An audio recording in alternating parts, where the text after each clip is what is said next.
ఆ,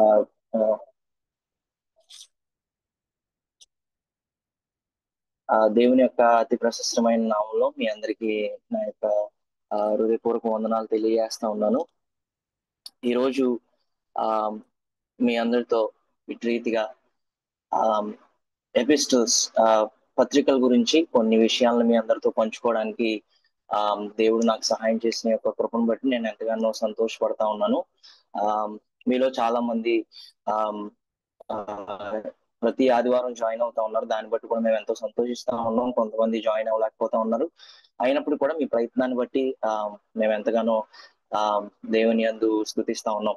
ఈరోజు మన ముందు ఆ ఉన్న ప్రాముఖ్యమైన మనం మనం చర్చించుకోబోతున్న మనం తెలుసుకోబోతున్న ప్రాముఖ్యమైన విషయం ఏంటంటే పత్రికలు, ద ఎపిస్టల్స్. పాత నిబంధన గ్రంథంలో కాకుండా కొత్త నిబంధన దాదాపు 27 పుస్తకాల్లో మనకున్న వాటిలో దాదాపు 21 గ్రంథాలన్నీ కూడా పత్రికలుగా పరిగణించడం జరుగుతూ ఉంది. అయితే ఈ పత్రికలు అనేది ఏంటి? ఈ పత్రికలు అంటే ఏంటి అని ఒక ప్రశ్న మీ దగ్గరికి వచ్చిందంటే ఎవరైనా ఒక్కళ్ళు మీలో త్వరగా ఎవరైనా ఆన్సర్ చేయగలిగితే that will be very good.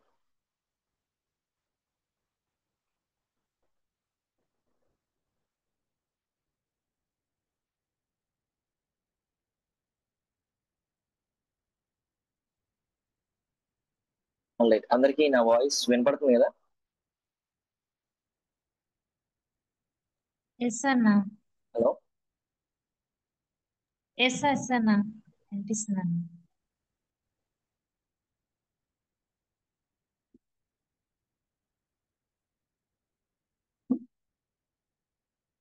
అందరికీ నా వాయిస్ వినపడుతుంది కదా?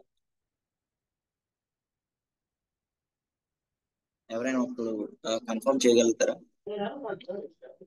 ఎస్, వినబడుతుంది యశస్విని. Okay okay. పత్రికలు అంటే ఏంటి అనే ఒక ప్రశ్న మన ముందు ఉంటే బైబిల్లో ఉన్న పత్రికలు అనేవి యేసుక్రీస్తు వారి విశ్వాస నామంలో అలానే అపోస్తుల పరిచర్య ద్వారా చాలా ప్రాథమికంగా ఏర్పడిన సంఘాలకు మరియు వారి యొక్క ఆధ్యాత్మిక అభివృద్ధి కొరకు రాసిన ప్రామాణికమైన ఈ యొక్క లేఖల్ని, ఈ యొక్క పత్రికలు కానీ లేఖలు కానీ లేదంటే ఇంగ్లీష్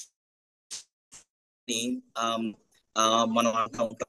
అయితే ఎపిస్టల్ అనే ఒక పదం ప్రథమంగా గ్రీక్ భాషలో ఎపిస్టోలే అనే ఒక గ్రీక్ పదం నుంచి ఈ యొక్క పదాన్ని తీసుకోవడం జరిగింది. ఎపిస్టోలే అనే పదానికి అర్థం ఏంటంటే లెటర్, ఒక పత్రిక లేదంటే ఒక లేఖ. దాన్ని వేరే విధంగా కూడా ఒకవేళ అర్థం చేసుకుంటే ఒక మెసేజ్, ఒక సందేశం కింద ఈ యొక్క ఎపిస్టల్స్ ని కూడా పరిగణిస్తూ ఉంటారు. ఈ పత్రికలన్నీ కూడా అపోస్తులు రాసిన లేఖలుగా పరిగణిస్తూ ఉంటారు. ఒకవేళ నూతన నిబంధనలో మనం చూసుకున్నట్లయితే 27 పుస్తకాలు ఉన్నాయి. ఈ యొక్క 27 గ్రంథాల్లో కూడా 21 అపోస్తులు రాసిన పత్రికలుగానే ఆధారాలతో వీటిని పరిగణించబడతా ఉన్నాయి. జోషువా స్కాట్లరీ అనే ఒక బైబిల్ పండితుడు ఏమని చెప్పాడంటే, the simplest definition of an epistle అంటే ఒక సింపుల్ గా ఒక ఎపిస్టల్ కి ఒక డెఫినేషన్ అనేది మనం ఇవ్వాలంటే ఈజ్ ఎ ఫార్మల్ లెటర్. ఒకటి మనం చాలా మర్యాద పూర్వకంగా రాసే ఒక letter, often written to a large audience for the purpose of instruction. ఒక పెద్ద సామూహిక లేదంటే ఒక పెద్ద కమ్యూనిటీకి ఈ యొక్క లెటర్ ని రాసినప్పుడు దాన్ని ఒక ఎపిస్టల్ కింద పరిగణిస్తారని జోషువా అనే ఒక బైబిల్ పండితుడు తెలియజేస్తా ఉన్నాడు. ఒకవేళ ఈ విధంగా మనం అర్థం చేసుకున్నట్లయితే 2 విధాలు ఈ యొక్క ఎపిస్టల్స్ గురించి మనం అర్థం చేసుకోవచ్చు. మొదటిగా it conveys A personal communication, ఒక వ్యక్తిగతమైన మార్పిడి ఈ యొక్క ఈ పత్రికల ద్వారా మనకు వెలువడతా ఉంటాయి. రెండోది థియోలాజికల్ డాక్యుమెంట్స్, బోధనాత్మకమైన ఆధ్యాత్మిక సందేశం ఈ యొక్క ఎపిస్టల్స్ లో, ఈ యొక్క లెటర్స్ లో, ఈ యొక్క పత్రికల్లో మనం చూస్తూ ఉంటాం. ఈ పత్రికలను మనం తక్కువగా చూడడానికి లేదు. మనం అనుకోవచ్చు పాత నిబంధన గ్రంథంలో లేదంటే సువార్తలను మనం చూసినప్పుడు ఇవి దేవుని మాటలుగా అనిపిస్తూ ఉంటాయి, కానీ పత్రికలు అనేసరికి ఎవరో రాసిన లెటర్ అని మనం అనుకుంటా ఉంటాం. కానీ ఈ పత్రికలని మనం తక్కువగా చూడడానికి లేదు. ఎందుకంటే ఇవి ఇవి ఫస్ట్ హ్యాండ్ ఇన్ఫర్మేషన్ గా వీటిని తీసుకొని క్యాననైజేషన్ లో ఆ యొక్క ధార్మికతలో వీటిని కలపడం జరిగింది.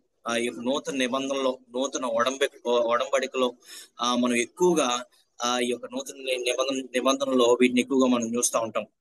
అయితే క్రీస్తు తర్వాత కాలంలో క్రొత్త క్రైస్తవ సంఘాలకు అపోస్తులు తమ బోధను ఏ విధంగా పంపిణీ చేశారు, ఏ విధంగా తెలియజేశారు అనే దాని గురించి ఆలోచన చేస్తే ప్రధాన మార్గంగా ఈ పత్రికల ద్వారానే వారి యొక్క సువార్తని, వారి యొక్క దేవుని యొక్క మాటల్ని, దేవుడు వారికి దయచేసిన ఆ యొక్క బాధ్యతని వారు పత్రికల ద్వారా వారు పంపించడం జరుగుతూ ఉంది.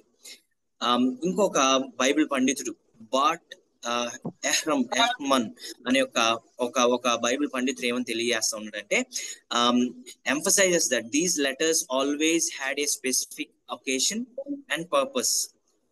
ఈ యొక్క పుస్తకాలకి ఒక సందర్భం ఉంటది, ఒక ఉద్దేశం ఉంటది. ప్రతిసారి మనం 27 కొత్త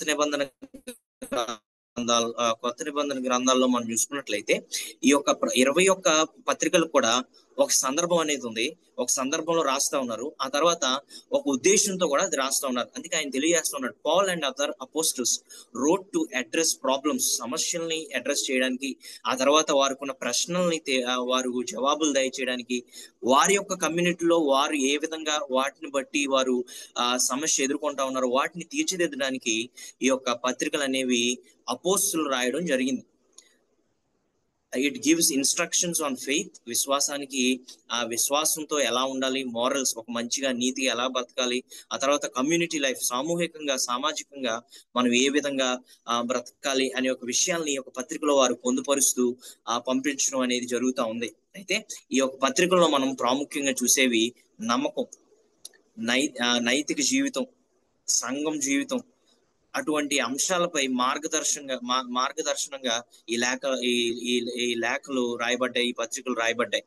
కొన్ని లేఖలు హింసింపబడుతున్న విశ్వాసంను ధైర్యపరుస్తూ, లేదంటే కొన్ని పత్రికలు విశ్వాసంలో నిలబడి ఉండమని ప్రోత్సహిస్తూ, అటువంటి వారికి కూడా ఈ యొక్క పత్రికల్ని రాయడం మనం చూస్తూ ఉన్నాం. ఇలా ఈ లేఖలు, ఈ యొక్క పత్రికలు క్రైస్తవ సిద్ధాంతానికి, అదేవిధంగా నైతిక బోధనకు ముఖ్యమైన ఆధారంగా ఇవి నిలిచాయని ఈ యొక్క పత్రికల్లో మనం చదివితే మనకు తెలుస్తుంది.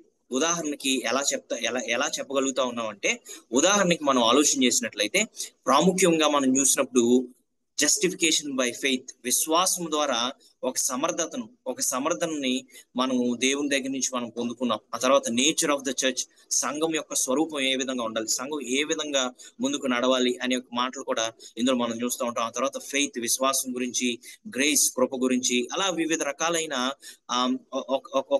ఒక క్రైస్తవ సంఘానికి, ఆదిమ సంఘానికి దేవుల్లో, యేసుక్రీస్తులో నమ్మకం వస్తూ ఏ విధంగా ముందుకు సాగాలనే ఒక విషయాల్ని ఎక్కువగా వీరు తెలియజేస్తా ఉన్నారు. ఆ తర్వాత ఆదిమ క్రైస్తవ సంఘాలను కూడా వీటిని చాలా అధికారికంగా అంగీకరించాయి, ఎందుకంటే ఇవి అపోస్తుల దగ్గర నుంచి ఇవి వస్తా ఉన్నాయి కనుక అటువంటి ఫస్ట్ హ్యాండ్ ఇన్ఫర్మేషన్ ని, అంటే ప్రాథమికంగా దొరుకుతున్న సమాచారాన్ని వారు తెలుసుకోవడానికి ప్రయత్నం చేస్తా ఉన్నారు కనుక వీటిని వారు అధికారికంగా అంగీకరించడం కూడా జరిగింది.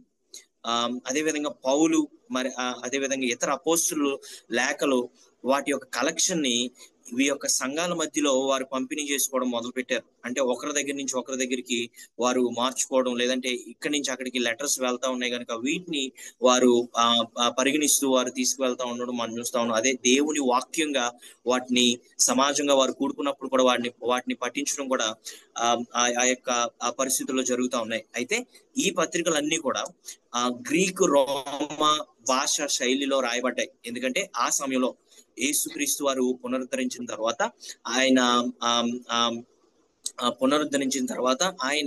ఈ యొక్క లోకాన్ని విడిచి వెళ్ళిన తర్వాత, ఆయన రెండో రాకడ గురించి తెలియజేసిన తర్వాత ఎక్కువగా ఈ యొక్క గ్రీక్ ఆ యొక్క శైలి, గ్రీక్ భాష అయితేనేమి, లేదంటే ఆ యొక్క గ్రీక్ లో దొరుకుతున్న ఆ యొక్క ఆ యొక్క కల్చర్ అయితేనేమి, లేదంటే ఆ యొక్క లిటర్జీ అయితేనేమి, ఆ యొక్క లిటరేచర్ అయితేనేమి, ఆ యొక్క భాషలో, ఆ గ్రీక్ రోమా భాషలో ఆ యొక్క శైలిలో ఈ యొక్క పత్రికలన్నీ కూడా రాయబడడం జరిగింది. ఇందాక మనం చదువుకున్నట్లుగా జోషువా స్కార్లెట్ అనే ఒక ఆయన అన్నట్లుగా ఈ పత్రికలన్నీ కూడా సాధారణంగా సాధారణంగా ఒక మనిషి రాసిన వ్యక్తి, లేదంటే లేదంటే ఏదో ఇతరుల గురించి ఆలోచన చేస్తూ రాసిన పత్రికలు కాదు, కానీ ఇవి సాధారణంగా ఒక వ్యక్తి ద్వారా రాసినవి. ఆ తర్వాత ఇంకొకరు వాటిని స్వీకరించిన వాటిగా ఇవి ఉన్నాయని ఎపిస్టల్స్ గురించి బ్యాక్గ్రౌండ్ గురించి మనం చదివితే మనకు తెలుస్తుంది. అటు తర్వాత వీటిలో మనం ప్రాముఖ్యంగా చూసినట్లయితే కొన్ని విషయాలు జరుగుతూ ఉంటాయి. ఈ పత్రికలన్నింటిలో కూడా రాసిన వ్యక్తి ఉంటారు, తర్వాత స్వీకరిస్తున్న వ్యక్తి ఉంటారు, వారి పేర్లతో ఇది మొదలవుతూ ఉంటది. ఫర్ ఎగ్జాంపుల్, ఉదాహరణకు మనం తెలియజేయాలంటే పౌలు గారు ఆయన యొక్క పత్రికలు రాస్తా ఉన్నప్పుడు క్రీస్తు యేసునందు ఖైదీనైన నేను అని రాస్తా ఉంటారు, లేదంటే క్రీస్తు యేసునందు ముందుకు కొనసాగుతున్న నేను అనే యొక్క విషయాల్ని ఆయన పేరుతో ఎవరికి రాస్తా ఉన్నారు, తిమోతికి రాస్తా ఉన్నాను, లేదంటే ఈ యొక్క సంఘానికి రాస్తా ఉన్నాను, లేదంటే వీరికి రాస్తా ఉన్నాను అనే యొక్క ప్రథమంగా ఈ యొక్క విషయాల్ని మనం మొదట్లో చూస్తాం. ఆ తర్వాత శుభాకాంక్షలు ఉంటాయి, ఆ తర్వాత కృతజ్ఞత ఉంటది, ఆ తర్వాత ఆ యొక్క సంఘానికి ఆ యొక్క సందర్భంలో ఆ యొక్క సంఘటనలో వారికి ఉన్న ప్రశ్నలు ఏవైతే ఉన్నాయో వాటిని అక్కడ సంబోధించడం మనం చూస్తూ ఉంటాం. చివరిగా బైబిల్ పండితులు ఈ పత్రికలని సందర్భానుసారంగా, లేదంటే సంఘటానుసారంగా ప్రత్యేకమైన రీతిలో ప్రత్యేక వాటి కోసం రాయబడినవని బైబిల్ పండితులందరూ కూడా వీటిని పరిగణిస్తూ ఉంటారు.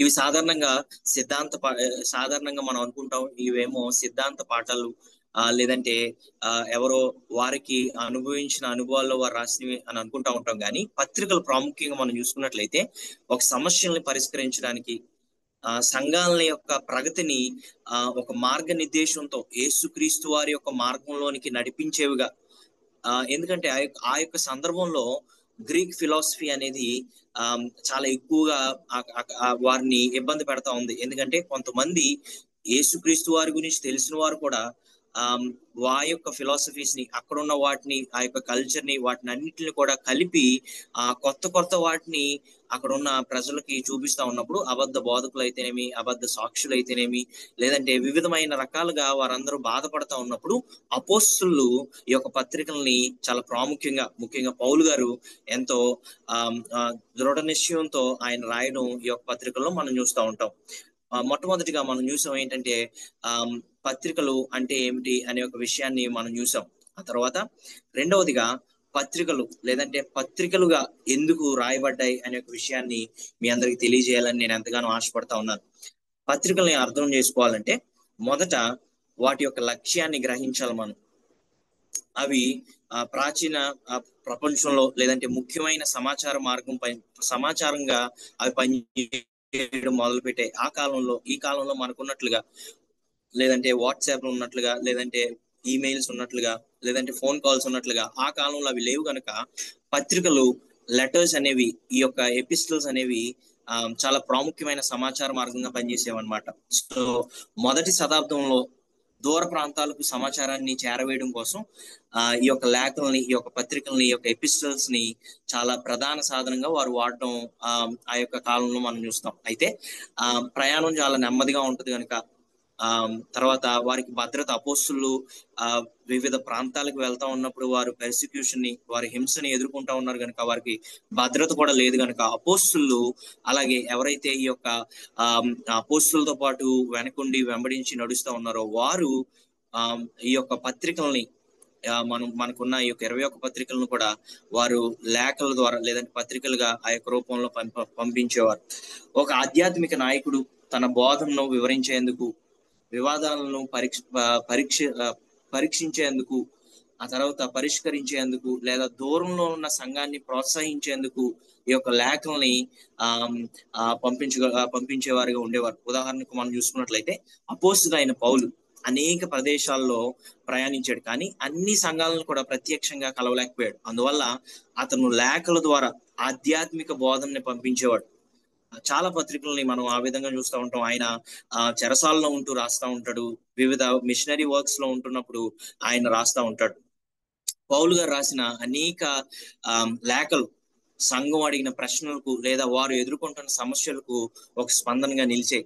అవి ఈ కాలంలో కూడా ఈ రోజు మనకున్న పరిచర్యలో లేదంటే మనం పాలిభాగస్తులుగా కొనసాగుతున్న ఈ యొక్క దేవుని యొక్క రాజ్యంలో కూడా ఈ యొక్క ప్రశ్నలు అయితేనేమి, ఈ యొక్క ఎదుర్కొంటున్న సమస్యలు అయితేనేమి ఈ పత్రికలు ఇప్పటికి కూడా ఉపయోగపడతా ఉన్నాయి. ఇందాక మనం చదువుకున్నట్లుగా బాట్ ఎహ్రమ్ అనే ఒక ఆయన చెప్పినట్లుగా పౌలు రాసిన చాలా పౌలు గారు రాసిన చాలా లేఖలు లేదంటే పత్రికలు ఈ విధమైన పరిస్థితుల కారణంగా రాయబడ్డాయి. ఉదాహరణకి ఒకటి మనం చూసుకోవాలనుకుంటే మొదటి తెస్సలోనియులకు రాసిన లేఖలో పౌలు వారు మృతుల గురించి బాధపడతా ఉంటే వారి ఆలోచిస్తా ఉన్నప్పుడు వారు మృతుల గురించి ఉన్న ఆందోళన సమాధానం గురించి ఆయన పత్రికలు రాసినట్లుగా మనం చూస్తా ఉన్నాం. ఆ తర్వాత పునరుద్ధానం గురించి కూడా ఆయన తెలియజేస్తా ఉన్నాడు. గలతీయులకు రాసిన పత్రికలో మనం చూసుకున్నట్లయితే పౌలు రక్షణ కోసం విశ్వాసం సరిపోతుందని బోధిస్తూ మోషే ధర్మశాస్త్రాన్ని అనుసరించాలని అభిప్రాయాన్ని ఖండించేవాడు ఆయన. ఇది న్యాయబద్ధత లేదంటే విశ్వాసం అనే తీవ్రమైన సిద్ధాంతానికి ఒక పరిష్కరించేదానిగా రాసిన లేఖగా మనం ఈ యొక్క గలతీయుల పత్రికలో మనం చూస్తూ ఉంటాం. ఇదే విధంగా ఇతర సాధారణ లేఖలు లేదంటే జనరల్ ఎపిస్టల్స్ లేదంటే సాధారణమైన పత్రికలు, యాకోబు పత్రిక అయితేనేమి, పేతురు పత్రిక అయితేనేమి, ఆ తర్వాత పాస్టోరల్ ఎపిస్టల్స్ అంటారు, సేవా పరిచర్యకు కావలసిన లేఖలు, తిమోతికి రాసిన పత్రిక, తీతుకు రాసిన పత్రిక, క్రైస్తవ నాయకులకు అదే విధంగా విశ్వాసులకు జీవన మార్గంలో ఏ విధంగా వెళ్ళాలి, ఏ విధంగా క్రీస్తులో కొనసాగాలని వాటిని కూడా వారు వివరించడం ఈ యొక్క ఎపిస్టల్స్ లో మనం చూస్తూ ఉంటాం. ఈ పాస్టోరల్ ఎపిస్టల్స్ అనేవి సేవ గురించి, సంఘాన్ని ఎలా నిర్వహించాలి, అపవిత్ర బోధకుల్ని గురించి ఎలా జాగ్రత్త పడాలి, అదేవిధంగా దైవ భక్తితో జీవించడం వంటి విషయాలపై ఏ విధంగా స్పష్టంగా వాళ్ళు మార్గాన్ని చూపుతూ వారు రాసినట్లుగా మనం చూస్తా ఉన్నాం. ప్రాథమికంగా క్రైస్తవ విశ్వాసం ఎదుగుతున్న కాలంలో అనేక సిద్ధాంతపరమైన గందరగోళాలు మరియు భ్రమలు ఎక్కువగా వారు ఎదుర్కొంటా ఉన్నప్పుడు ఈ యొక్క పత్రికలు వారికి ఎంతగానో ఉపయోగపడ్డాయి. ఒకవేళ ఇంకొక ఉదాహరణ మీ అందరికి తెలియజేయాలంటే, కొంతమంది యోధా క్రైస్తవులు, కొంతమంది జ్యూస్, జెంటైల్స్ అనగా అన్యజనుల్ని మోషే ధర్మశాస్త్రాన్ని మనం అనుసరిస్తే గాని దేవుని యొక్క రక్షణ పొందుకోలేమని చాలా రూఢిగా చెప్తా ఉండేవారు. అటువంటి పరిస్థితుల్లో యేసుక్రీస్తు వారిని విసర్జించేవారుగా, యేసుక్రీస్తు వారిని విసర్జించాలని చాలా గందరగోళం, వేరు సిద్ధాంతాలు వారందరూ వింటా ఉన్నప్పుడు చాలా గందరగోళం గుండా వాళ్ళు వెళ్తా ఉన్నప్పుడు ఈ యొక్క పత్రికలు వారిని ఎంతగానో ఆదరించినట్లుగా మనం ఈ యొక్క పత్రికలను చదివినట్లయితే మనకు అర్థమవుతుంది. అయితే ఇటువంటి వాటి మీద పౌలు గారు గలతీయులకు రాసిన పత్రికలో ఆయన తెలియజేస్తూ ఉంటాడు, ఖండిస్తూ ఉంటాడు. యేసుక్రీస్తునందు విశ్వాసం ద్వారానే రక్షణ కలుగుతుంది కానీ మరి దేన్ని పాటించడం వల్ల కాదని ఆయన చాలా స్పష్టంగా వారందరికి కూడా తెలియజేస్తూ ఉండడం మనం చూస్తా ఉన్నాం. ఆ తర్వాత ఇంకొంచెం ముందుకు వెళ్ళినట్లయితే కొరింథీయులకు రాసిన పత్రికలో కూడా ఆయన సెక్షువల్ ఇమ్మోరాలిటీ గురించి, లైంగిక పాపాల గురించి ఆయన రాస్తా ఉంటాడు. ఆ తర్వాత తిమోతికి రాసిన మొదటి తిమోతిలో కూడా ఆ పత్రికలో అపవిత్ర బోధకుల గురించి ఆయన హెచ్చరిస్తూ ఉంటాడు. కొలసీలకు రాసిన పత్రికలో ఆయన పరిపూర్ణతను నిర్వహిస్తూ ఈ యొక్క మిశ్రమంగా లేదంటే వివిధ సిద్ధాంతాలు కలుస్తూ మిక్స్డ్ గాస్పల్ లేదంటే మిక్స్డ్ థియాలజీ అనే అటువంటి ఫిలాసఫీస్ ని వారందరూ ఎదుర్కొంటా ఉన్నప్పుడు ఈ యొక్క పౌలు గారు ఆయన వాటినన్నింటినీ ఖండించి ఒక స్పష్టమైన యేసుక్రీస్తు మార్గంలో నడిస్తే ఏ విధంగా ఉంటది అనే పత్రికలను ఆయన రాస్తూ ఉండడం మనం చూస్తూ ఉన్నాం. ప్రతి సందర్భంలో కూడా అపోస్తుల లేఖ స్థానిక సమస్యను స్పందనగా ఉంది. అంటే ప్రతి ఒక్క పత్రిక కూడా ఆ యొక్క సంఘటనలో, ఆ యొక్క సమస్యకు, ఆ యొక్క సందర్భంలో వారు ఎదుర్కొంటున్న వాటికి ఈ యొక్క అపోస్తులు అయితేనేమి, పౌలు గారు అయితేనేమి ఒక జవాబును దయచేస్తున్నట్లుగా మనం చూస్తా ఉన్నాం. ఈ విధంగా రాయబడిన లేఖలు ప్రత్యేక సందర్భాలకు ఒక స్పందనగా రాయబడ్డాయి కనుక అనేక లక్షణాలు చాలా ముఖ్యమైనదిగా కనిపిస్తూ ఉంటాయి. ఈ విధంగా ఎందుకు పత్రికలు రాయబడ్డాయి లేదంటే ఎందుకు రాయవలసి వచ్చింది అనే ఒక విషయాన్ని మనం అందరం చూసాం. అయితే ఇందులో టైప్స్ ఆఫ్ ఎపిస్టల్స్ అని ఉన్నాయి, లేఖల్లో రకాలు ఉన్నాయి, పత్రికల్లో రకాలు ఉన్నాయి.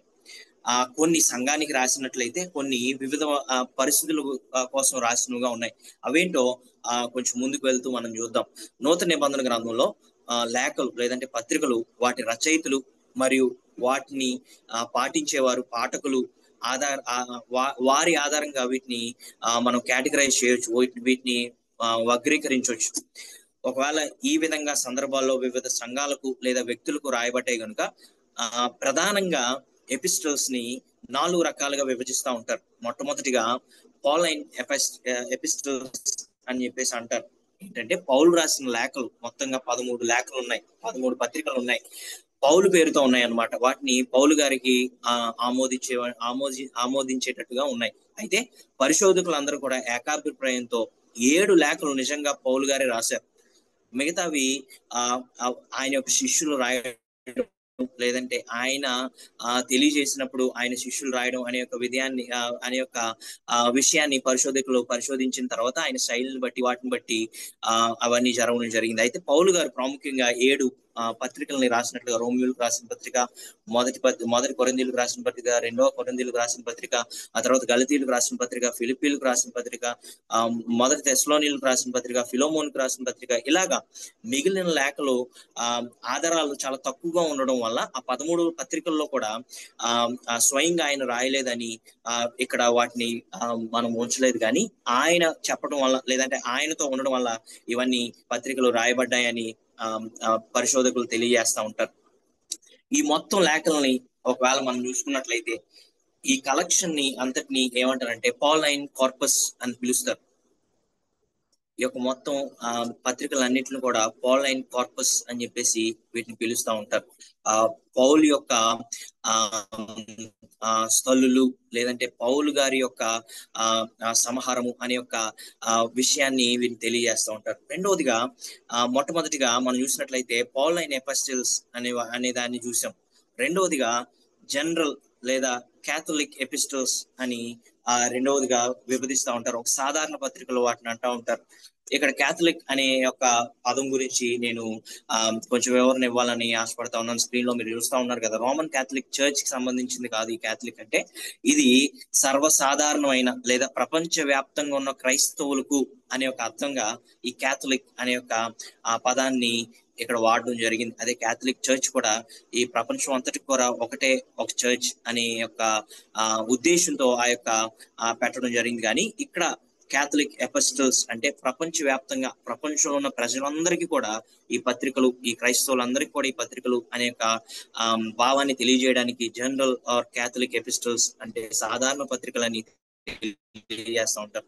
ఈ లేఖలు స్పష్టంగా ఒక సంఘానికి కాకుండా ప్రచురితమైన శ్రోతల కోసం రాయబడ్డాయి. ఒకవేళ మనం ఉదాహరణ చూసుకున్నట్లయితే మొత్తం 7 లేఖలు ఉన్నాయి. ఒకటి యాకోబు రాసిన పత్రిక, ఆ తర్వాత పేతురు మొదటి పత్రిక, 2వ పత్రిక, ఆ తర్వాత యోహాన్ రాసిన మొదటి పత్రిక, 2వ పత్రిక, 3వ పత్రిక, యోధా పత్రిక. ఇలా చూసుకున్నప్పుడు ఉదాహరణకు యాకోబు తన లేఖలో మనం చూసుకున్నట్లయితే విక్షిప్తమైన ఒక 12 గోత్రాల గురించి ఆయన అక్కడ ఆయన సంబోధిస్తున్నట్లుగా మనం చూస్తూ ఉంటాం. ఆ తర్వాత యూదులు యొక్క క్రైస్తవుల గురు ఎలా వ్యాపిస్తా ఉన్నారో వారి గురించి రాస్తూ ఉంటాడు ఆయన. ఈ లేఖలో ప్రధానంగా మనం చూసుకున్నట్లయితే ఈ జనరల్ ఎపిస్టల్స్ లో, ఈ జనరల్ క్యాథలిక్ ఎపిస్టల్స్ లో మనం చూసుకున్నట్లయితే కష్టాల్లో విశ్వాసంతో జీవించడం, నిజమైన నమ్మకాన్ని కార్యాల్లో చూపించడం, వికృత బోధనల్ని ఖండించడం, సత్యమైన క్రీస్తు సిద్ధాంతాన్ని నిలుపుకోవటం వంటి విషయాల్ని వీరు ప్రస్తావించడం ఇక్కడ మనం చూస్తూ ఉంటాం. ఒకవేళ ఉదాహరణకి మనం ఆలోచన చేసినట్లయితే యాకోబు పత్రికలో విశ్వాసం కార్యాల ద్వారా తెలుస్తుందని బోధిస్తూ ఉంటాడు ఆయన. ఆ తర్వాత పేతురు రాసిన లేఖలో మనం చూసుకున్నట్లయితే బాధపడే క్రైస్తవులకు ఒక ధైర్యాన్ని, ఒక కాపుదలను ఇస్తూ, అబద్ధపు బోధకులను హెచ్చరిస్తూ, అటువంటి విధంగా ఈ యొక్క లేఖని ఆయన రాస్తూ ఉంటాడు. ఆ తర్వాత యోహాన్ రాసిన లేఖను మనం చూసుకున్నట్లయితే క్రీస్తు మానవ స్వరూపాన్ని గురించి, ప్రేమను చాలా ఎక్కువగా నొక్కి చెప్తున్నట్లుగా ఈ యొక్క యోహాన్ పత్రికల్లో మనం చూస్తూ ఉంటాం. ఆ తర్వాత యోధా పత్రికలో మనం చూసుకున్నట్లయితే ప్రవర్తన గురించి, ఆ తర్వాత అపవిత్రత గురించి ఖండిస్తున్నట్లుగా ఈ యొక్క పత్రికలో మనం చూస్తూ ఉంటాం. కనుక ఈ యొక్క జనరల్ ఎపిస్టల్స్ లేదంటే క్యాథలిక్ ఎపిస్టల్స్ సాధారణ పత్రికల్లో ఈ యొక్క ఏడు పత్రికలు ఉన్నాయి. యాకోబు పత్రిక, పేతురు రాసిన 2 పత్రికలు, యోహాను రాసిన 3 పత్రికలు, యోధా రాసిన పత్రిక, ఈ విధంగా జనరల్ తర్వాత క్యాథలిక్ ఎపిస్టల్స్ లో మనం చూస్తూ ఉంటాం. మూడవదిగా పాస్టోరల్ ఎపిస్టల్స్, సేవా పరిచర్య గురించి, సంఘం గురించి రాసిన పత్రికలు మనం చూస్తూ ఉంటాం. ఇవి పౌలు స్థలుల్లో పాలైన్ కార్పస్ అని తెలియజేశాను కదా, అటువంటి విధంగా అందులో భాగమై ఉన్నప్పటికీ కూడా ప్రత్యేకంగా యవనంగా సేవకు వచ్చిన వారి గురించి, యవనంగా ఆ యొక్క లీడర్షిప్ ని తీసుకున్న వారి గురించి, ఆధ్యాత్మిక నాయకుల కొరకు నాయకుల కొరకు ఈ యొక్క రాసిన లేఖలుగా మనం చూస్తూ ఉంటాం. ఇందులో 3 లేఖలు ఉన్నాయి. ఒకటి మొదటి తిమోతి, 2 తిమోతి, తీతుకు పత్రికలు ఈ విధంగా రాసి ఉన్నాయి. ఈ లేఖల్లో ఎఫెస్సిలో తిమోతికి, క్రేటులో తీతుకి అనే ఒక నాయకులకి ఆయన వివరిస్తూ నాయకత్వ అర్హతల గురించి, బోధన గురించి, అపవిత్ర బోధల గురించి, రక్షణ గురించి, ఏ విధంగా సేవని ముందుకు కొనసాగించాలనే విషయాల్ని ఆ పౌలు గారు ఎక్కువ రాస్తున్నట్లుగా ఈ యొక్క లేఖల్లో మనం చూస్తాం. వీటిని పాస్టరల్ ఎపిస్టల్స్ అని అంటారు. ఈ లేఖలో దైవ కుటుంబం గురించి అనే ఒక దృక్పథం గురించి, అంటే గ్రీక్ పదంలో ఓయికోస్ అనే ఒక పదాన్ని వాడడం జరిగింది. అంటే దేవుని మందిరం మరియు కుటుంబ వ్యవస్థలో ఆజ్ఞల పరిపాలన, శిష్యత్వం, క్రమబద్ధమైన జీవితం ప్రాముఖ్యమని చూపిస్తూ ఈ యొక్క పాస్టరల్ ఎపిస్టల్స్ లో ఈ యొక్క సేవ పరిచర్యలో, లేదంటే సంఘం కొరకు రాసిన యొక్క పత్రికల్లో, సేవ కొరకు రాసిన యొక్క పత్రికల్లో మనం చూస్తూ ఉంటాం. ఉదాహరణకి మనం చూసుకున్నట్లయితే మొదటి తిమోతికి రాసిన పత్రికలో పరిశుద్ధత గురించి, నాయకులకు ఉండవలసిన అర్హతల గురించి,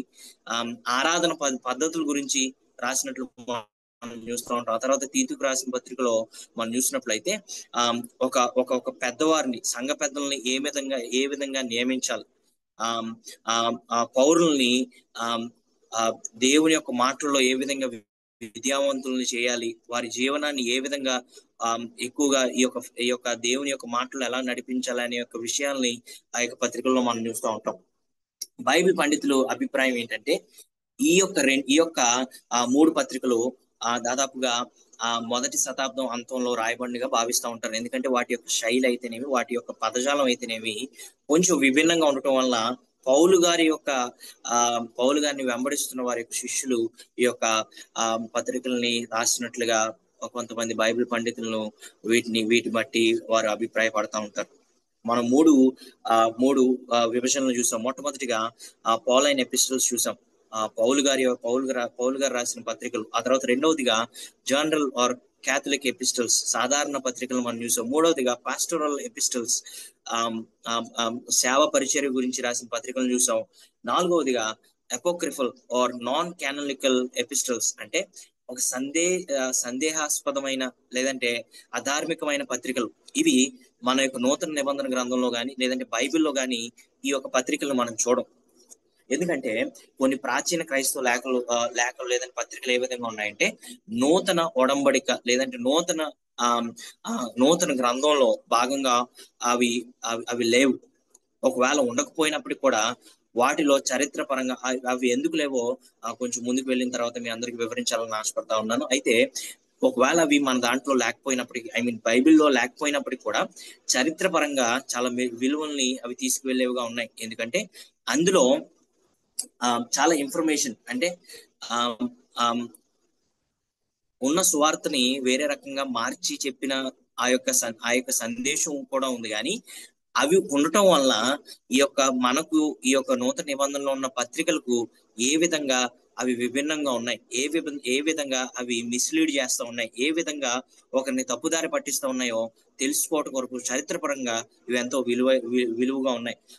ఒకవేళ బైబిల్లో భాగం కాని ఒక పత్రికల్ని కొన్ని మనం చూసుకున్నట్లయితే ఎపిస్టల్స్ ఆఫ్ బర్నబా యొక్క పత్రికని ఈ యొక్క క్యాననైజేషన్ లో ఆదిమ సంఘంలో వారు ఈ యొక్క బైబిల్ ని పొందుపరుస్తూ ఉన్నప్పుడు ఈ యొక్క బర్నబా యొక్క పత్రికని వారు అందులో పెట్టలేదు.